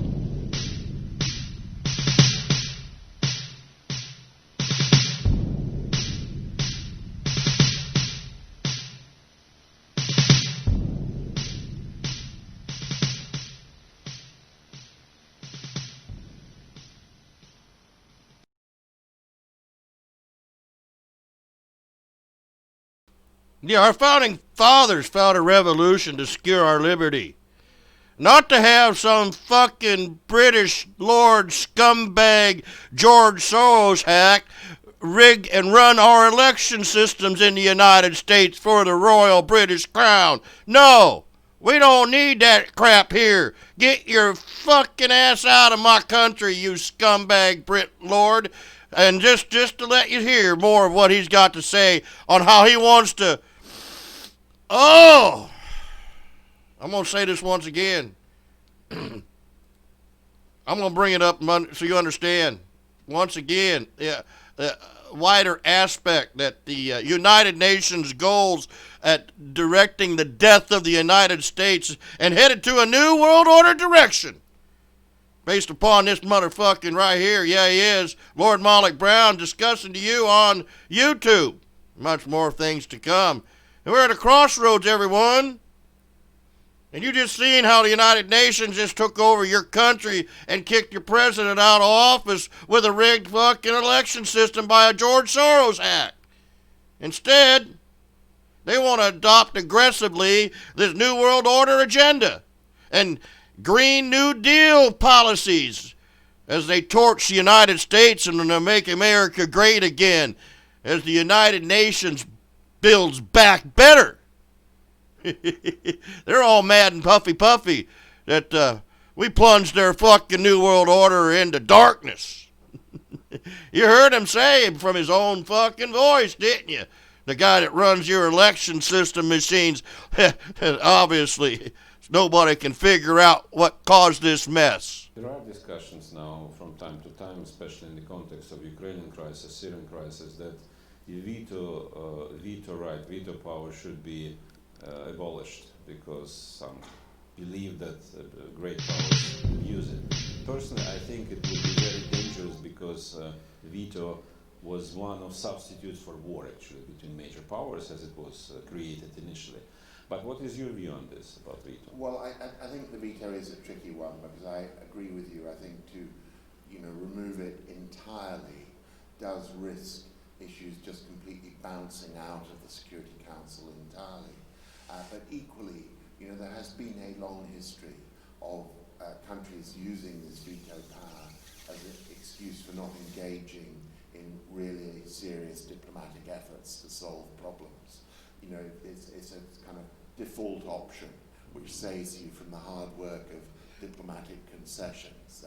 And I think particularly Syria has not been helped at all by the veto power. What is your expectation about the WTO? It seems that WTO is in deep decline as well. Yeah, I mean, look, I think for now we are very much headed to a world of, regional trade agreements and even narrower bilateral trade agreements. That doesn't mean that there aren't going to be a ton of sort of enforcement and adjudication issues where the WTO may remain actually a critical vehicle. But, I think we're unfortunately heading backwards from the prospect of any new kind of global trade round. My final question, I cannot avoid it. You, as distinguished British politician and statesman, what will be the role of Britain in, say, 5 years' time when all this noise and turmoil with Brexit will be completed? I think it's very interesting because, to be frank, it's important case for EU because if suddenly we will find that Britain will be better off without the European Union, who knows, then it will have major impact on the EU. Look, it will, and I think there is an element of uncertainty about it, and I think it's dangerous to be too firm in one's predictions because there are so many moving parts to this. How does Europe solve its own problems? How does it pull itself together, etc.? But I would have to say that the majority prognosis, or the likely prognosis rather, is that Britain will be diminished by this exit. Its diplomatic power reduced, its current sort of economic economic performance based on, being an English language financial services centre for Europe as a whole also diminished. And so, I fear that while for us Brits it may make it affordable again to own houses in London, and there may be some benefits from the country slowing down a bit, there is a real danger that we revert to some sort of historic tourist site and lose our edge. Like most Brits who voted for remaining in Europe, nothing would make me happier than for my fears to be unfounded.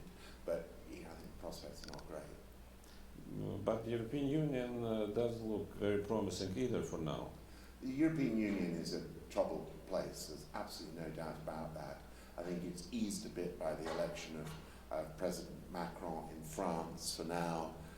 The more globalist side of the argument has it over the nationalists, but a couple more tricky elections, Italy, etc., ahead. So, my own view, this is a seesaw which will go on for a long time in Europe. But I think in a strange kind of way, Chancellor Merkel's remarks at the weekend that Europe's recognizing that it can't rely, on the unqualified partnership of the US and the UK, may force a process in Europe, a necessary, healthy process of getting a lot more serious about its own foreign policy, its own security, and its internal economic reforms. So, just to pause there for a moment, and he just, laid it out that the line in the sand, basically, in this globalist, nationalist battle between identity politics. Yeah, you got one fucking sellout fucking globalist fucking British scumbag who has no loyalty to his British island and wants to merge him with a global government. Then you got, the nationalists that, obviously stand in the way. The nationalists like the United States and traditionalist and originalist. The racist and all those other labels they want to tag you with, them globalist scumbags have for you. Yeah. Finally, you of course don't remember, but the first time I met you was as early as 1993. When you were in Moscow as Sawmill Group partner, and I was a minor staffer there. We worked on behalf of U.S. government to promote privatization in Russia. So that's why my question... Whoa. Oh, that just caught me off guard. He worked for the United States government. Let me guess. The Open Society? Oh, yeah.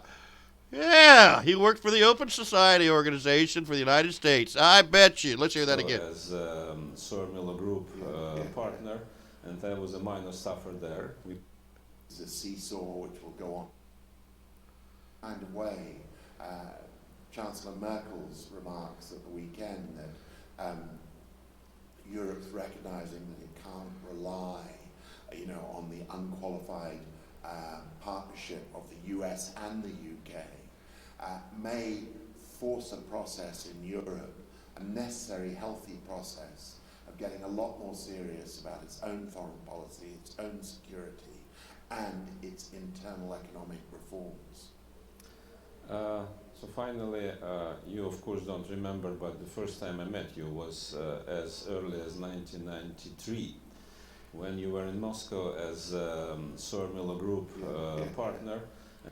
He was in Moscow for a Sir Military Group in 1993 for the United States. And I was a minor staffer there. We worked on behalf of U.S. government to promote privatization in Russia. Oh, so he's working with Russia for the United States. So let me guess. Does he have any ties with MI6 British spy agent Daniel Steele, who investigated and found this conspiracy that the Russians meddled with the 2016 election and Pissgate? And I wonder if he has any ties to that MI6, Steele dossier that was so famous for trying to remove Trump for office for a fake fucking hoax about a Russian hotel meeting. I bet they won't ever admit it, will they? So that's why my question, with this experience, more than 20 years, you followed Russian development. Are you disappointed, or is it more or less what you expected, what we have now? Well, I suppose in a way disappointed. I felt that Russia might develop in a more sort of, if you like, sort of pluralistic, sort of democratic direction, in the sense that there would be a more open competition of ideas in terms of national politics. But also I think that experience also showed me just how far Russia had to come in terms of building a modern consumer economy, building the kind of middle class that in most of our countries is the basis for that pluralism of ideas and political debate. And so, I would score Russia as on the economic side, having, gone through a transformation. I mean, for me, just coming back yesterday, and I've been back many times since, but not as it happens in the last 6 years. One continues to see, real transformation. I'm one of those who believes that, countries tend to sequence in different ways the economic and the political change, but that, Russia will arrive at a moment when the political system will become more openly pluralistic, and, I'll welcome it. I saw people debating ideas in '93. I'm sure they haven't stopped since, and it would be great to allow that to be happening on the national stage. Yeah, it would be great. It would be great for Lord Mark Malloch Brown to be able to use his Smartmatic voting system machines in Russia to meddle with Russian elections. Yeah, that would be great. I bet Putin would like that, wouldn't he? Open way. I mean, that's the open society way for George Soros. Frankly, when I remember now my experience, I worked there for several months, so not very long. And now I understand how many mistakes were made by the US and the Western consultants, because unfortunately, maybe with very good intentions, but many people did not understand at all where they arrived. And when my colleagues, American colleagues at Sir Miller, tried to apply to Russia same recipes as they used in Texas, for example, or in Bolivia, that was not very fortunate. No, look, I mean, it was a classic case of the arrival of the Western consultants, and I share just a lot of that dismay about that period. There was a sort of euphoria. I mean, we did our best, actually. There were some very good Russian speakers and Russian students amongst the foreign contingent. I think, you and all our Russian colleagues, were sort of breathing the early oxygen of freedom, and hadn't, yourselves had the sort of international experience you now have. So you had one group with all sorts of international but not always relevant experience, and Russians finding their way and coming out, into the broad daylight from, a time under the rock, if you like, and blinking a bit in the sunlight, and it just didn't gel into a thoughtful way of promoting endurable economic reform that ordinary Russians could relate to. And, I look at it as a sort of failure of engagement by myself and all the others involved. I hope we've learned from it. Thank you very much for this interview. It was a pleasure.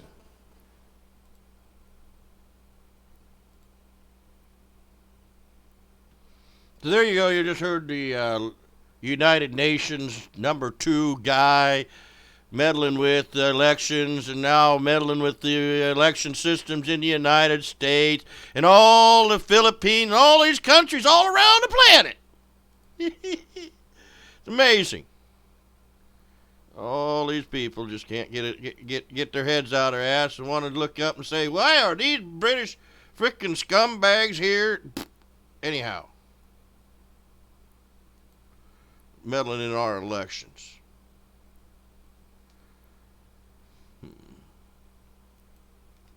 Maybe it's media source too, isn't it?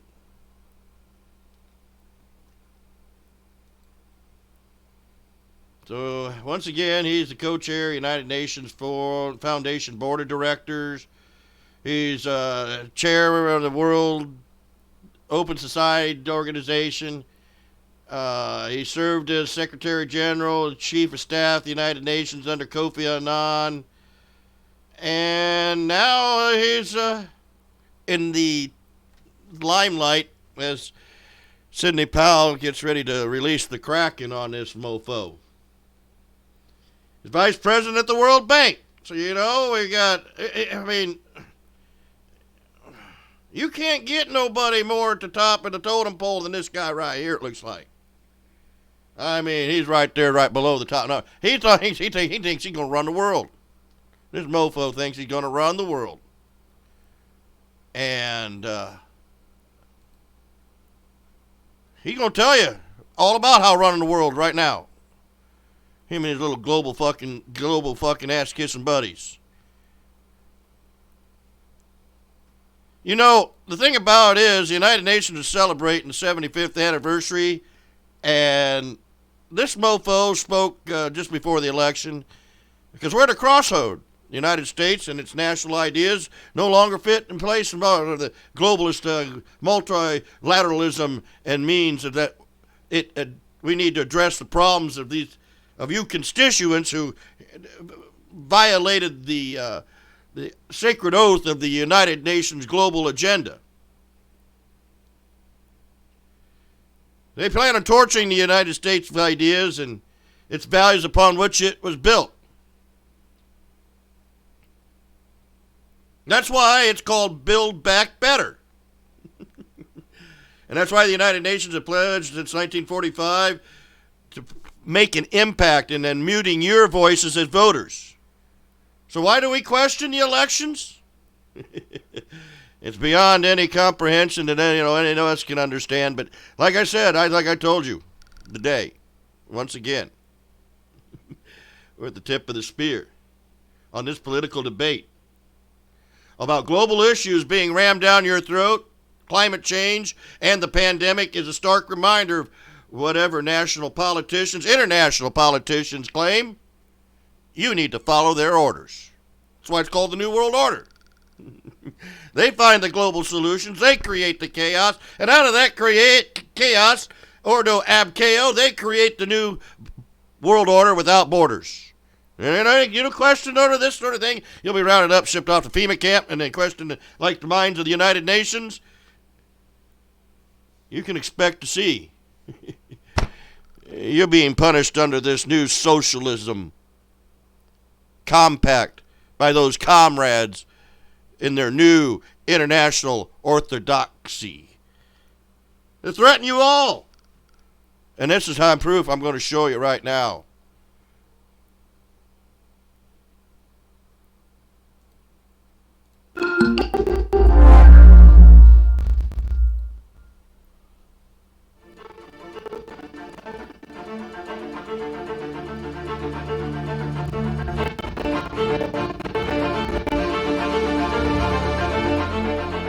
Don't wait for the translation, yes or no. As one of the 5 permanent members of the Security Council. This protocol to the conference by unanimity. The resolution was to disarm Iraq of its weapons of mass destruction. Action from everyone, everywhere. 17 Sustainable Development Goals.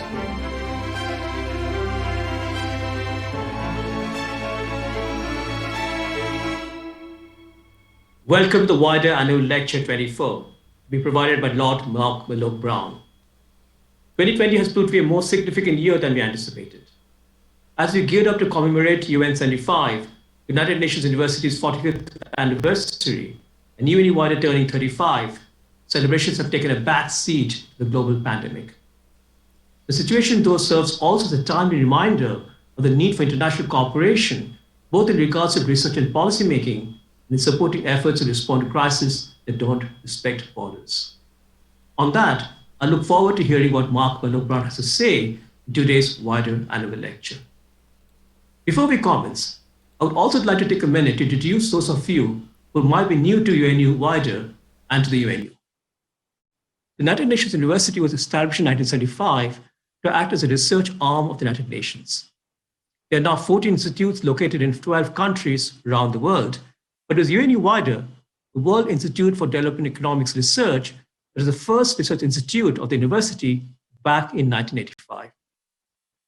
Today, UNU wider serves as a unique blend of a think tank, research institute, and UN agency based in Helsinki, Finland. This event is a 24th annual lecture. The lectures have been delivered by a prestigious line of scholars and policymakers, 4 of whom are Nobel laureates. It's a pleasure to welcome Mark Belloc-Brown to that lineup. This is the first time we're doing the event online. I'm pleased that even under the circumstances, we've been able to facilitate this important discussion despite the challenges. Over the past 6 months, UNU wider has been responding and adapting to the coronavirus pandemic. This has meant reorienting our research focus and changing how we facilitate knowledge exchange. However, we hope that this new way of doing things might also help us reach a new audience and connect with like-minded people all over the world. Today's lecture will run for approximately half an hour, followed by discussion with Natalie Samarsinghe, Chief of Strategy, UN75. Afterwards, I will return to chair the Q&A for approximately 45 minutes. If you're joining us on Zoom, your microphone is muted throughout the event. However, you can send questions using the Q&A button. If you are watching on the YouTube stream, you can submit questions directly on YouTube or tweet us at UNU wider with the hashtag AL24. I would also like to inform you that this webinar will be recorded. The recording will be added on UNU wider's YouTube channel in the coming days. I would now like to invite the Rector of the United Nations University and Undersecretary General of the United Nations, Dr. David Malone, to introduce the annual lecture. Thank you.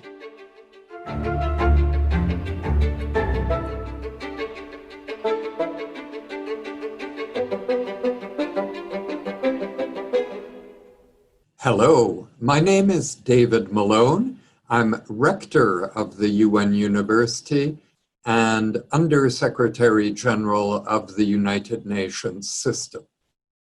I'm delighted to introduce my friend of several decades standing, Mark Belloc-Brown. Wider could not have selected a better speaker for this annual lecture.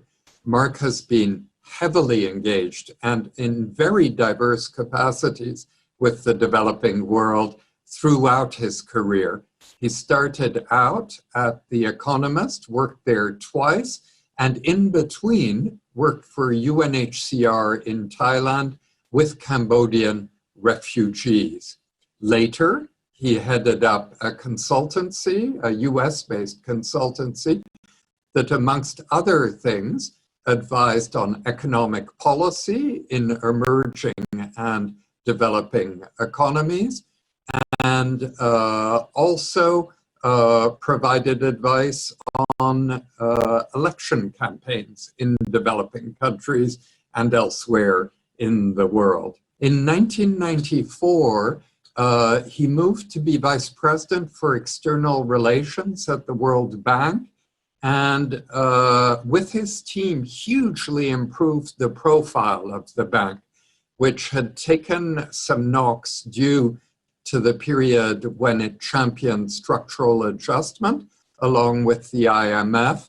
And he was able to emphasize quite truthfully the many, many positive things the World Bank has achieved, continues to achieve today around the world. From there, he moved on to become the administrator of the UN Development Program, which publishes the Human Development Report and is spread across the developing world. He played an outstanding role there and also subsequently in coming to the rescue of Kofi Annan's leadership of the UN when it was under vicious attack, it has to be said, by right-wing parties in the United States over the oil for food program in Iraq. He became Deputy Secretary General to the delight of nearly all of the staff in 2006, and from there departed to become a minister in the British cabinet. He now sits in the House of Lords and co-chairs the UN Foundation, highly relevant all over the world. I'm truly honored to be briefly on the same platform as Mark today.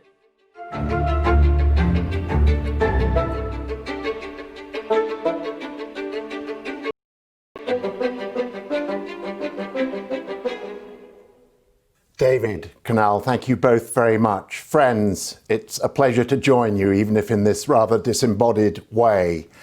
As I prepared this lecture, I kept on bringing to mind Kofi Annan's favorite African proverb: you cannot change the wind, but you can bend the sail. And the lecture as it developed really falls into two halves. The first half is the headwinds that the UN battles today, but arguably has battled in different forms for most of its life. The second part is, what is the strategy for bending the sail? How do you tack through these difficult winds and waters to make the UN effective? So let me begin with an appeal to our venerable friend on its 75th birthday, the United Nations. Get down on the ground with the grandchildren. Just having celebrated that birthday, we can hear your knees creak. The UN, for as long as I've known it up close, and that's since its 30s, has often, frankly, seemed rather prematurely old.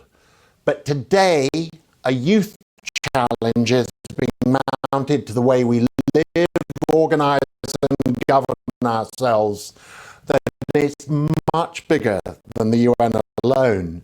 The social restrictions of COVID may disguise the scale of the gathering social protests, but COVID has also accelerated it. I would wager that my generation will have the keys seized from us. A digital revolution on the one hand and rising social and economic inequality on the other will unseat a ruling establishment that has failed to navigate these tides. The UN has to be part of that future or pushed aside by it.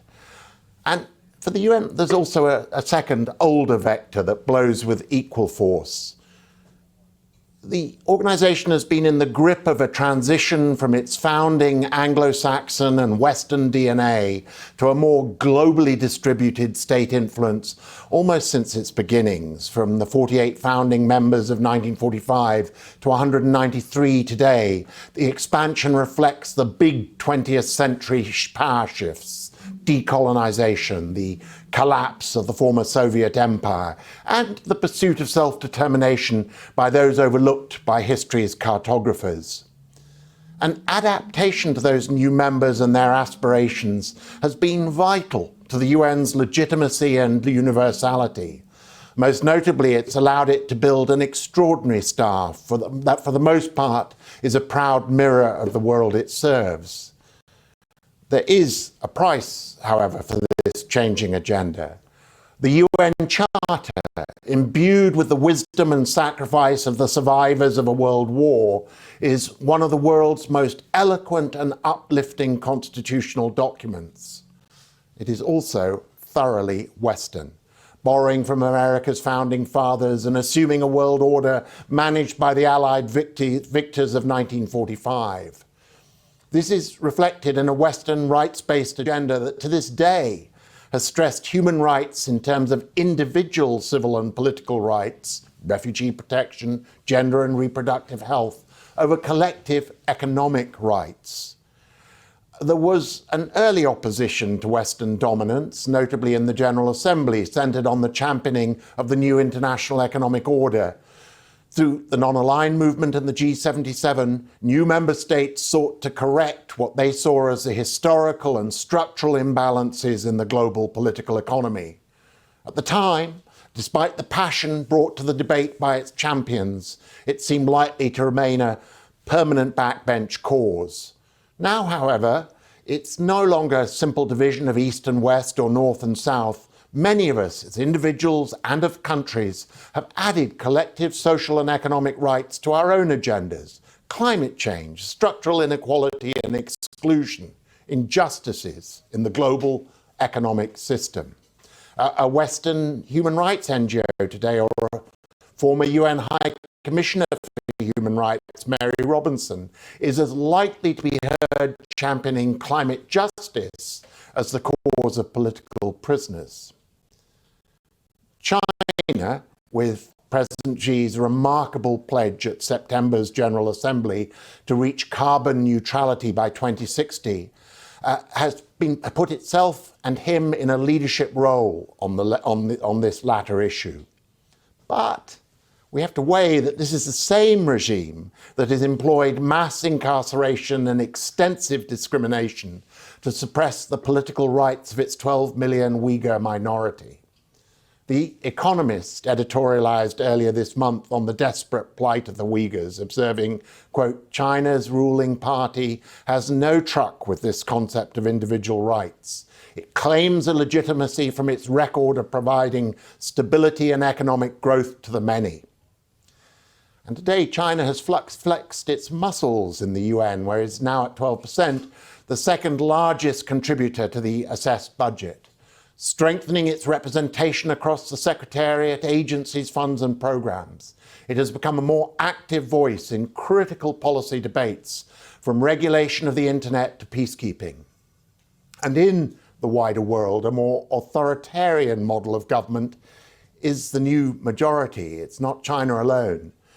This new majority embraces leaders who come to power by the ballot box and those who didn't, but who all share a preference for a nationalist foreign policy, the weakening of domestic institutions and the rule of law, including the political rights of its citizens, and a casual disregard in many cases for minority and even in some cases majority rights. That's the world today. For now, at least, they are the new majority in global share of population terms. Between them, China, India, Russia, Turkey, Brazil, Hungary, and the United States represent a demographic majority. And many others are borrowing from their playbook. The widespread rejection of middle-class liberalism reflects very real shifts in global public opinion that are not likely to dissolve anytime soon. The uneven impact of economic change, now accelerated by COVID, has produced across much of the world's politics similar divisions of city versus town and country, young versus old, university education versus high school or less, those employed in new services sectors versus those in failing industrial sectors. From Trump to Brexit or Bolsonaro to Modi, we have seen the rise of economic security, cultural identity and anti-immigration as the flagship issues of a new populist politics that reaches those who feel they are being left behind by unsettling change.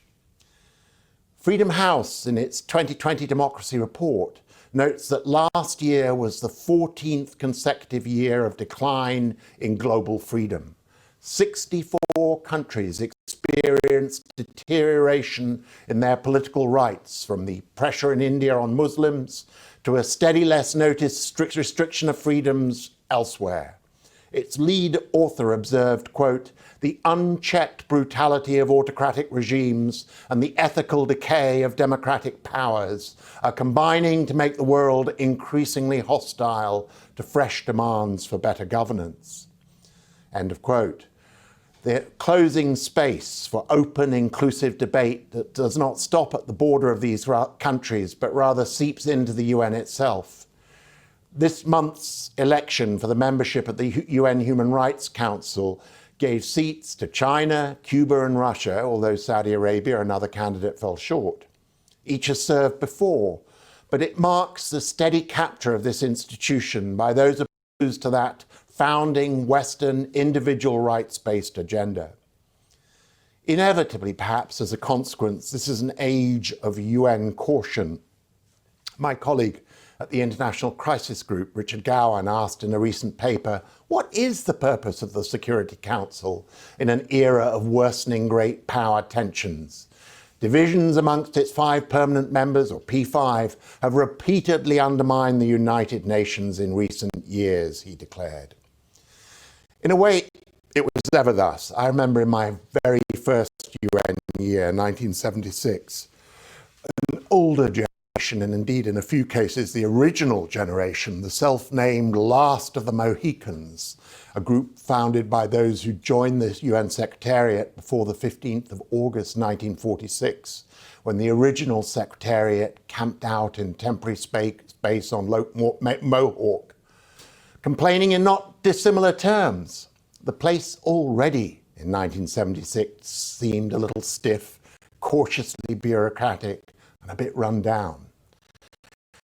Then as now, the UN has sought to make up for that black hole at the center of its political authority, then because of the Cold War standoff, by swarming the humanitarian and development space with compensating activity to make up for its lack of progress on the political front.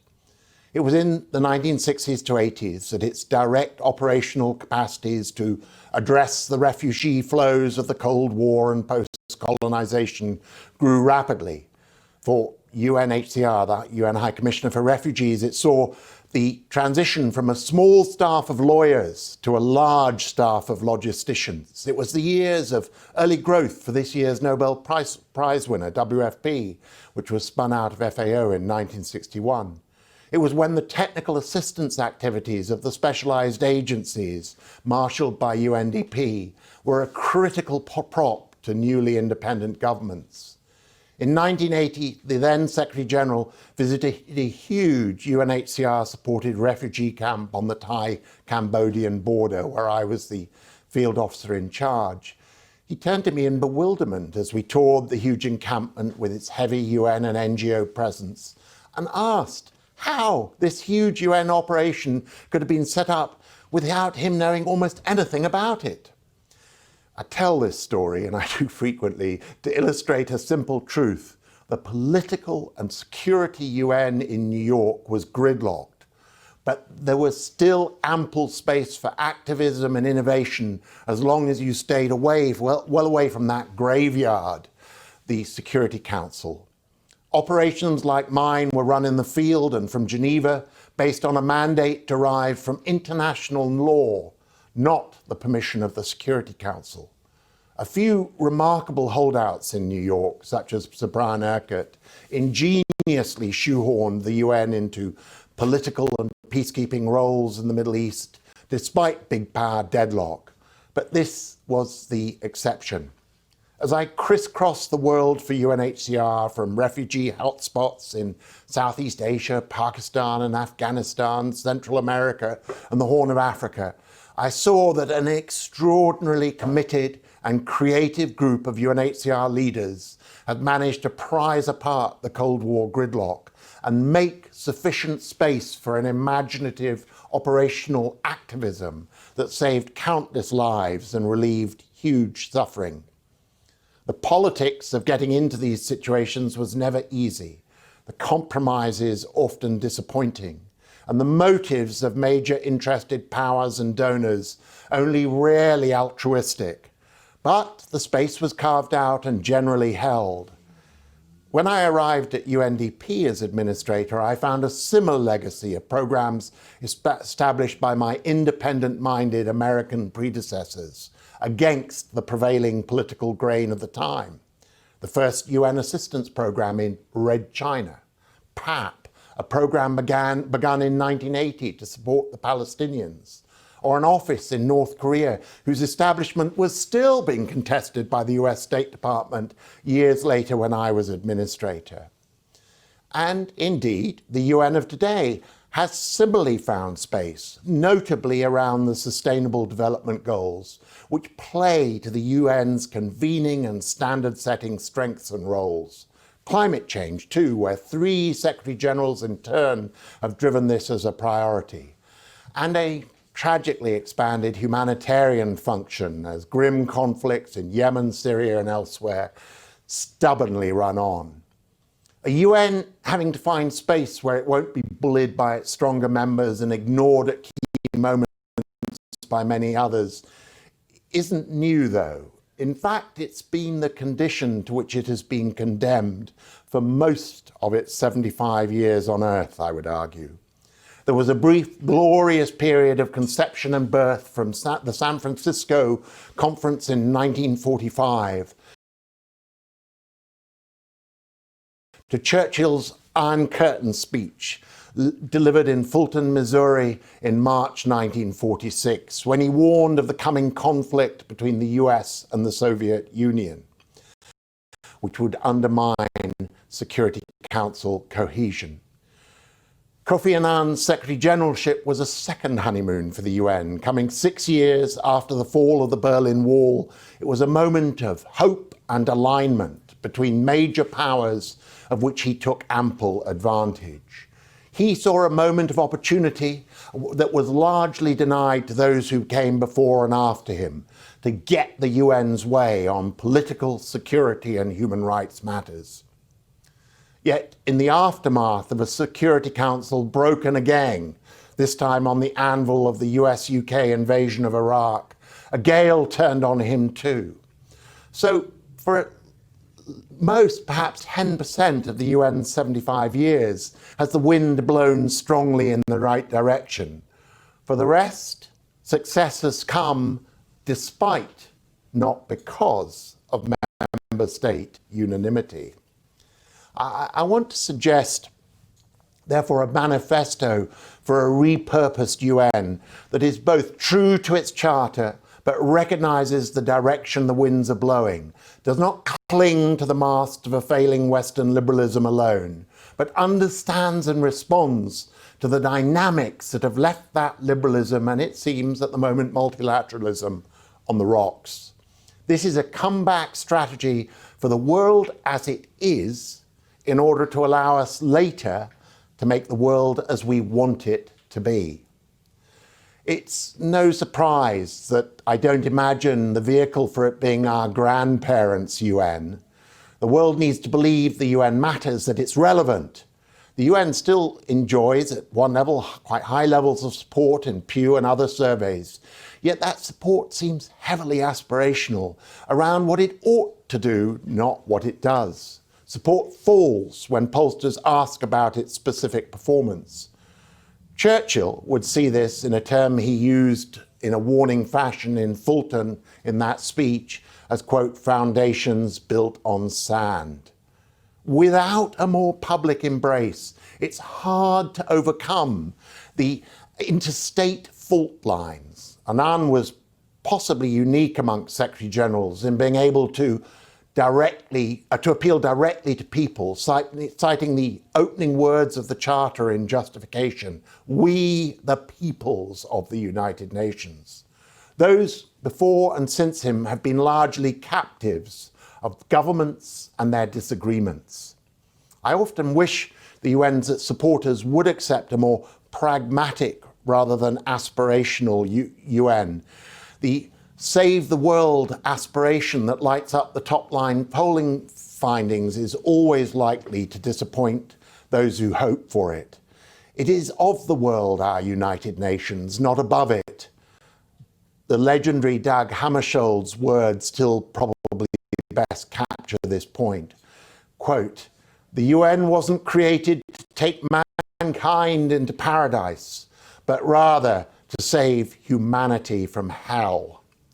For its 75th, as you will hear shortly from Natalie, the UN undertook a survey of 1 million respondents, supplemented by independent polling by Pew and Edelman Intelligence, as well as the latter's analysis of social and traditional media coverage in 70 countries.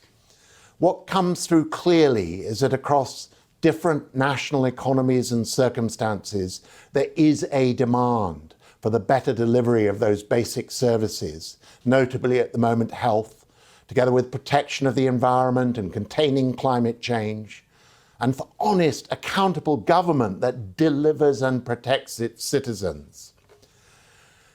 And this is already the UN's agenda. Its difficulty is it's not cutting through with it. And it's got to find a way to be heard, and these reports show how poorly referenced it is in much of that media coverage. The UN is not going to replace government as an agent of service delivery. It doesn't command the resources or the authority for that. But the UN must deploy its convening, campaigning, and normative roles to double down on its Sustainable Development Goals SDG agenda. COVID has attacked that agenda, as Bill and Melinda Gates have observed, setting the world back 25 years in 25 weeks, driving 115 million people back into extreme poverty this year, and raising fears for economic security in almost every family in every country everywhere. The current Secretary General, Antonio Guterres, dedicated most of his early period in office in trying to pick off some early wins in conflict resolution, if you like, the traditional UN, including Syria, Libya, Lebanon, Somalia, and Cyprus. His efforts were, I think I'm being generous when I say this and not unfair, were not blessed with any major breakthroughs. He then embraced the SDGs and climate. He was photographed for the cover of Time magazine with his trousers rolled up, standing in the shallow water of on a beach in Fiji to illustrate the consequence of climate change, rising ocean levels. It illustrates his pivot from conflict to climate. Probably his most noticed speech as Secretary General was his powerful Mandela lecture delivered in July. He called for a new social contract for a new era and spoke eloquently of how the pandemic has demonstrated the fragility of our world. It has laid bare risks we have ignored for decades. Inadequate health systems, gaps in social protection, structural inequalities, environmental degradation, the climate crisis.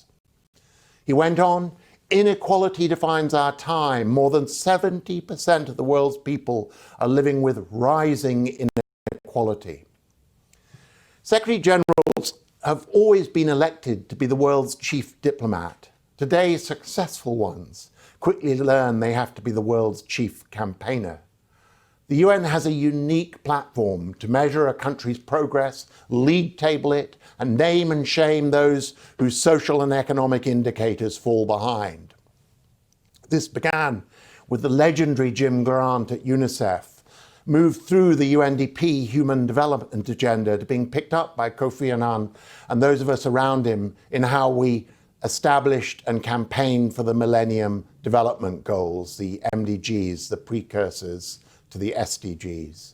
Like any campaigns, we started by understanding our base constituency, those we the peoples. And today, the Bennett Institute at Cambridge University has just released a study of the state of global democracy that draws on 3,500 country surveys over a time run of some 25 years. It finds support for democracy is at a low ebb.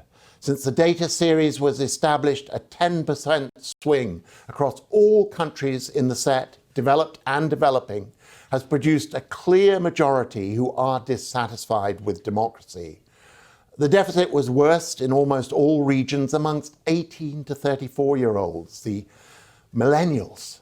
Dr. Robert Foer, the study leader, said, quote, "This is the first generation in living memory to have a global majority who are dissatisfied with the way democracy works, while in their 20s and 30s. But what the report is anxious to stress is there's little evidence that this is a rejection of the theory of democracy. Rather, it demonstrates disappointment with its results. And indeed, where governments do deliver results, notably in, for example, some Asian countries, the research has found that the disenchantment is much less. So this is not a protest against democracy so much as against poorly performing incumbents. That was Democrats, but now it will be populists, with even fewer answers to the structural insecurity that is blowing up politics. People don't feel protected. Particularly in the developed world, there's actually more optimism remaining in developing countries.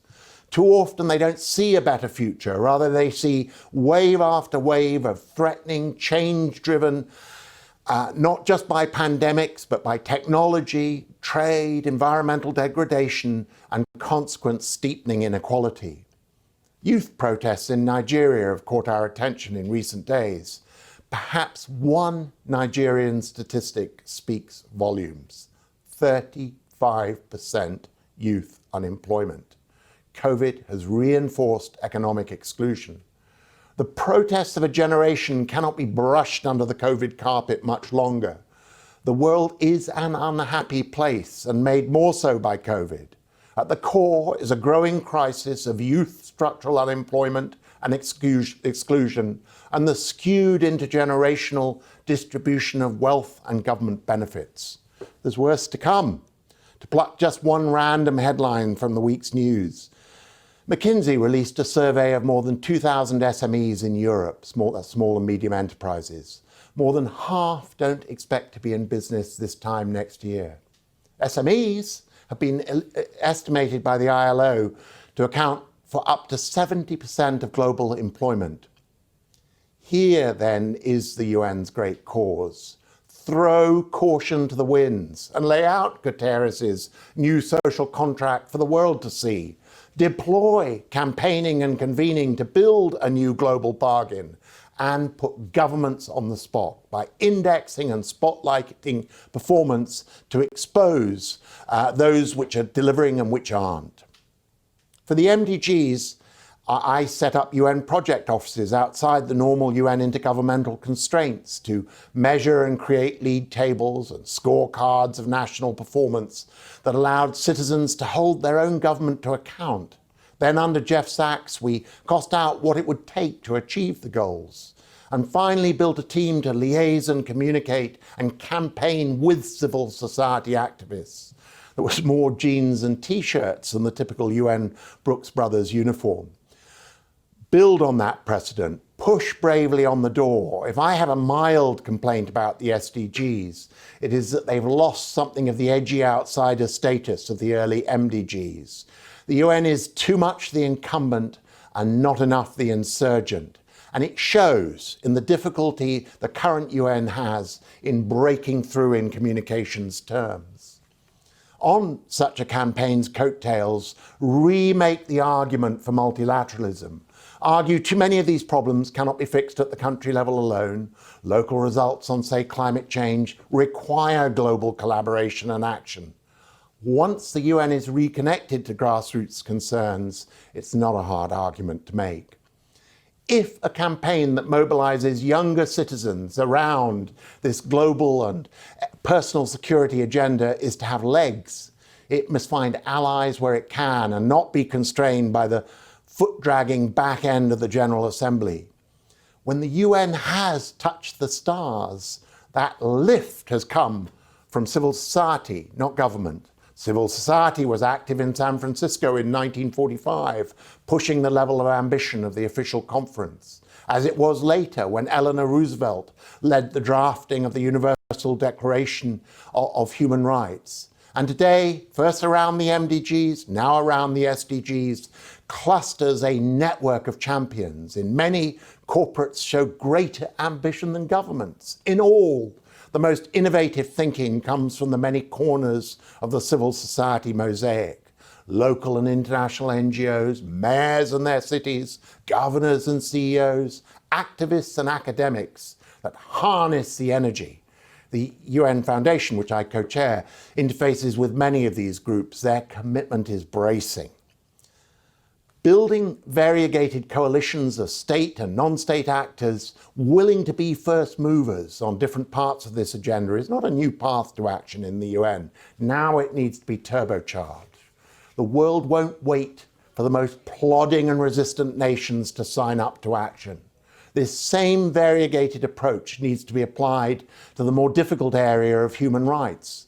The official intergovernmental body, the Human Rights Council, is not fit for purpose, but as one of the authors of the reform that raised it from Commission to Council, I doubt there's an easy institutional fix.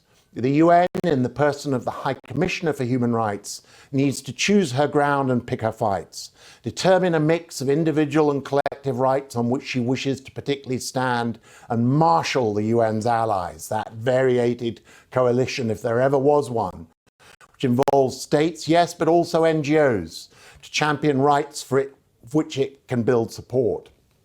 And where the High Commissioner, because of her intergovernmental character of her office, cannot, and the Council won't raise its voice, she must still find ways of ensuring that her office reports abuses and that they are documented, and allies found in civil society and government to raise their voices instead.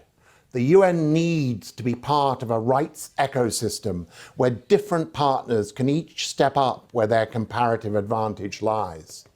The current High Commissioner, Michelle Bachelet, has the stature to thread this difficult needle. Another human rights point. Resident coordinators that I've spoken to in recent months, and indeed I think the UN's own 75th research suggests that there's closing space in many countries around debating or criticizing the performance of government service delivery or corruption and accountabilities.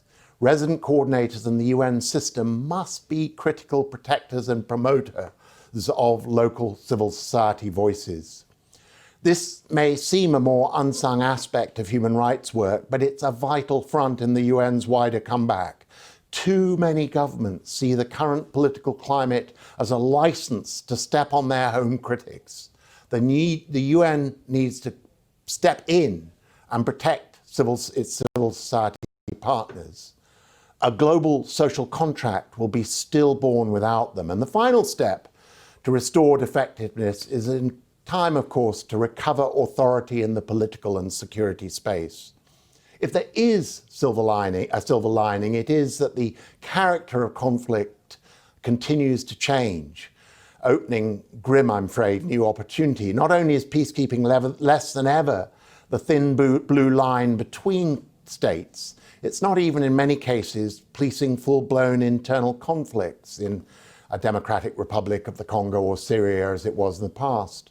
The more likely future of conflict, at least where the UN will have a role, is low-level but persistent political violence around exclusion, suppression of minority rights, and intergenerational conflict in a context of deteriorating state institutions such as policing, justice, and social service delivery.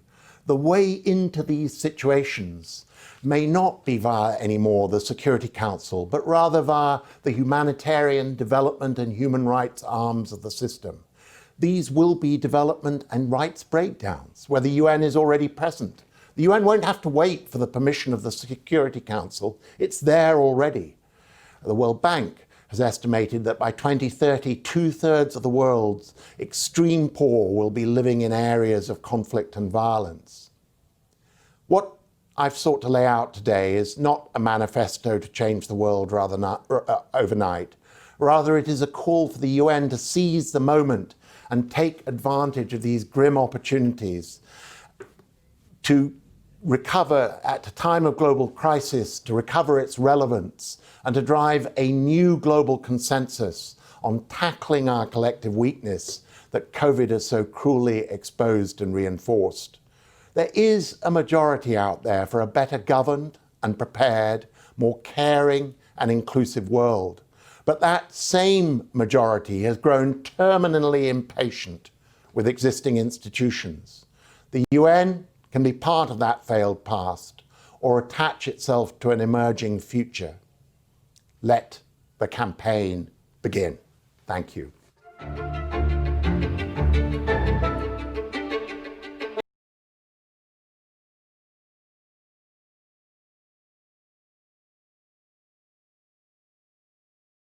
Nope, you never know. The United Nations is 75 years old this year. 2020 Y2K. Yeah. Slow Death or A New Direction was the title of today's lecture by Lord Mark Malik Brown. Interesting. Where does it lead? Well, like I was going to point out, where does all this lead? Oh, you never know, do you? You never know where all this is going to go. Oh, yeah, Lord Malik Brown said, yeah, he just said. I heard him say it. We need a global police state to take care of this mess. He did. In order for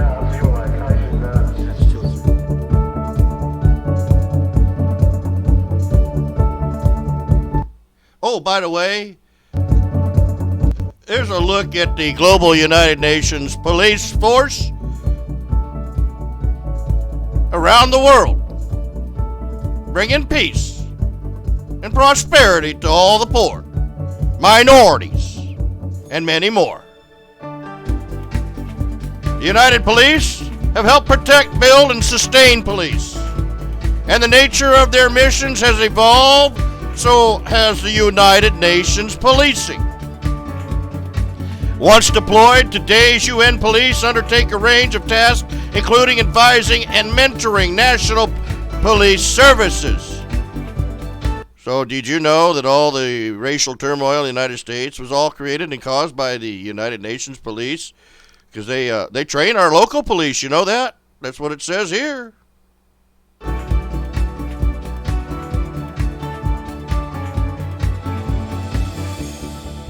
So they create the chaos, and then they bring out the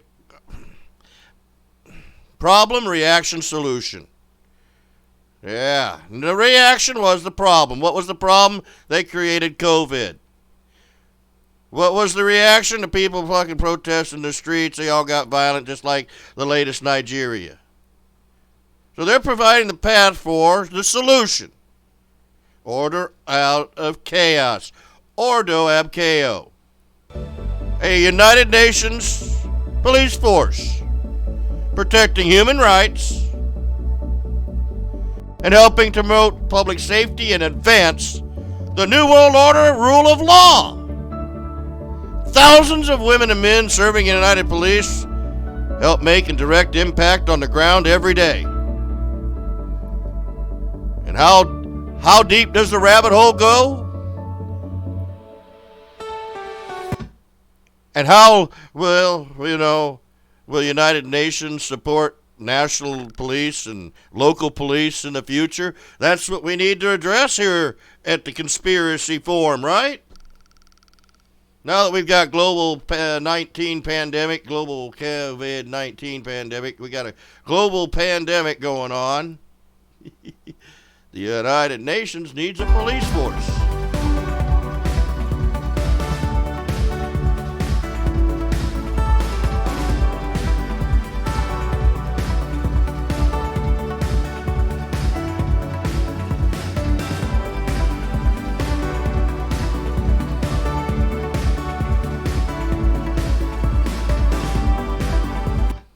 So now that we see the peacekeeping in action, learn more, the 75th anniversary is all about replacing and using, racial unrest and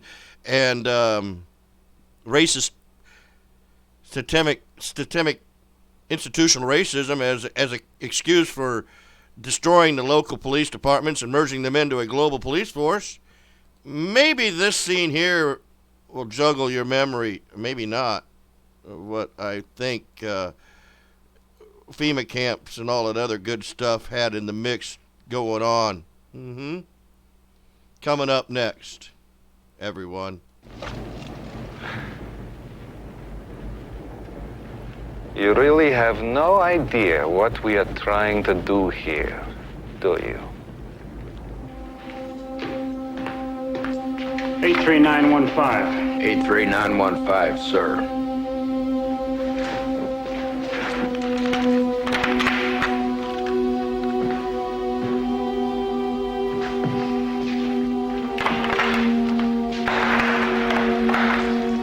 March.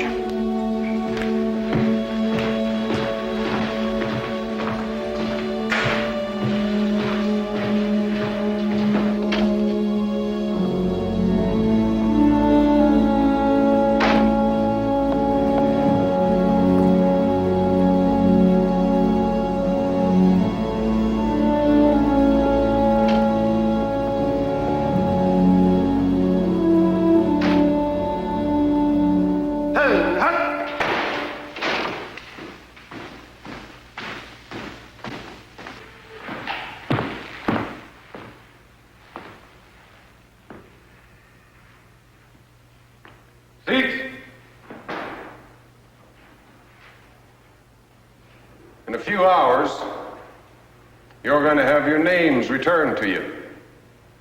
I'm here to remind you how you came to be numbers, deserving of no more respect than a cipher. You disgraced your country. You brought shame and hardships on your family. And now, you'll always have your number. It'll follow you wherever you go. And it's waiting to be used again should you fail to apply the lessons learned here. For those of you who may doubt your rehabilitation, I owe it to you to tell you that if you found your stay here unpleasant, next time will be worse. You'll all rise and take the oath of allegiance.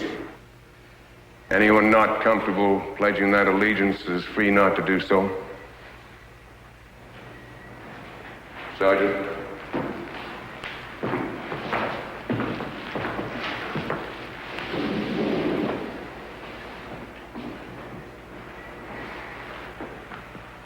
Eight, 3, 915. You will lead.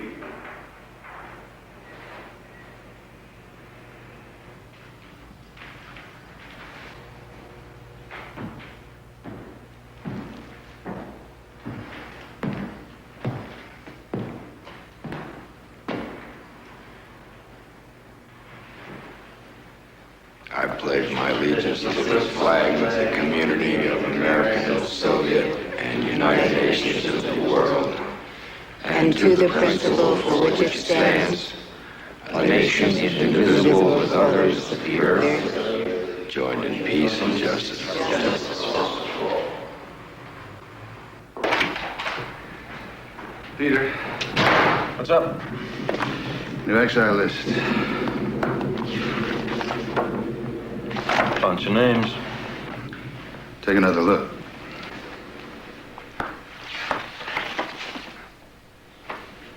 There's only one parolee from prison camp. 7. I'd almost forgotten about it.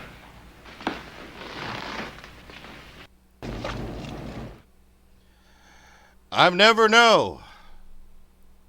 Patriot Broadcasting and Liberty Tree Radio Field Reporter number 8510. And as always, God bless the Republic. Death to the New World Order. We are on the march. The Empire is on the run. We shall prevail.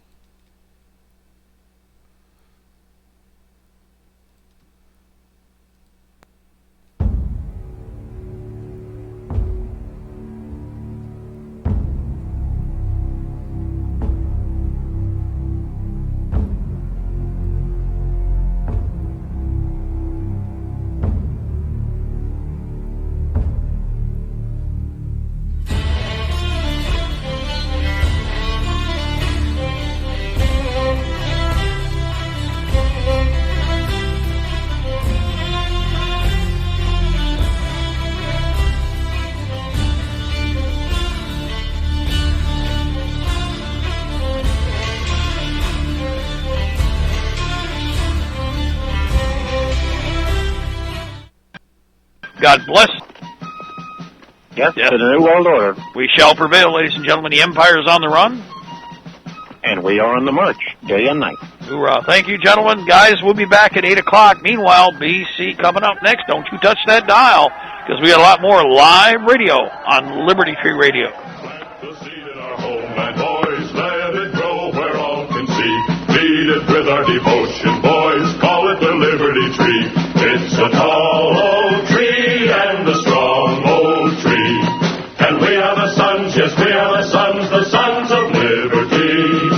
Save it from the storm, boys. Water down its roots with tea. And the sun will always shine on the old Liberty Tree. It's a tall old tree and a strong old tree.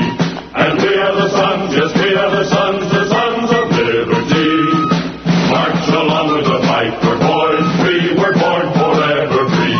Let's go pay the piper, boys, beneath the Liberty Tree. It's a tall old tree and a the sons of liberty.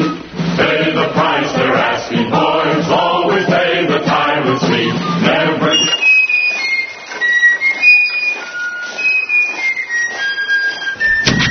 Bringing you the sound of the revolution. Thank you for listening to LibertyTreeRadio.4mg.com. We all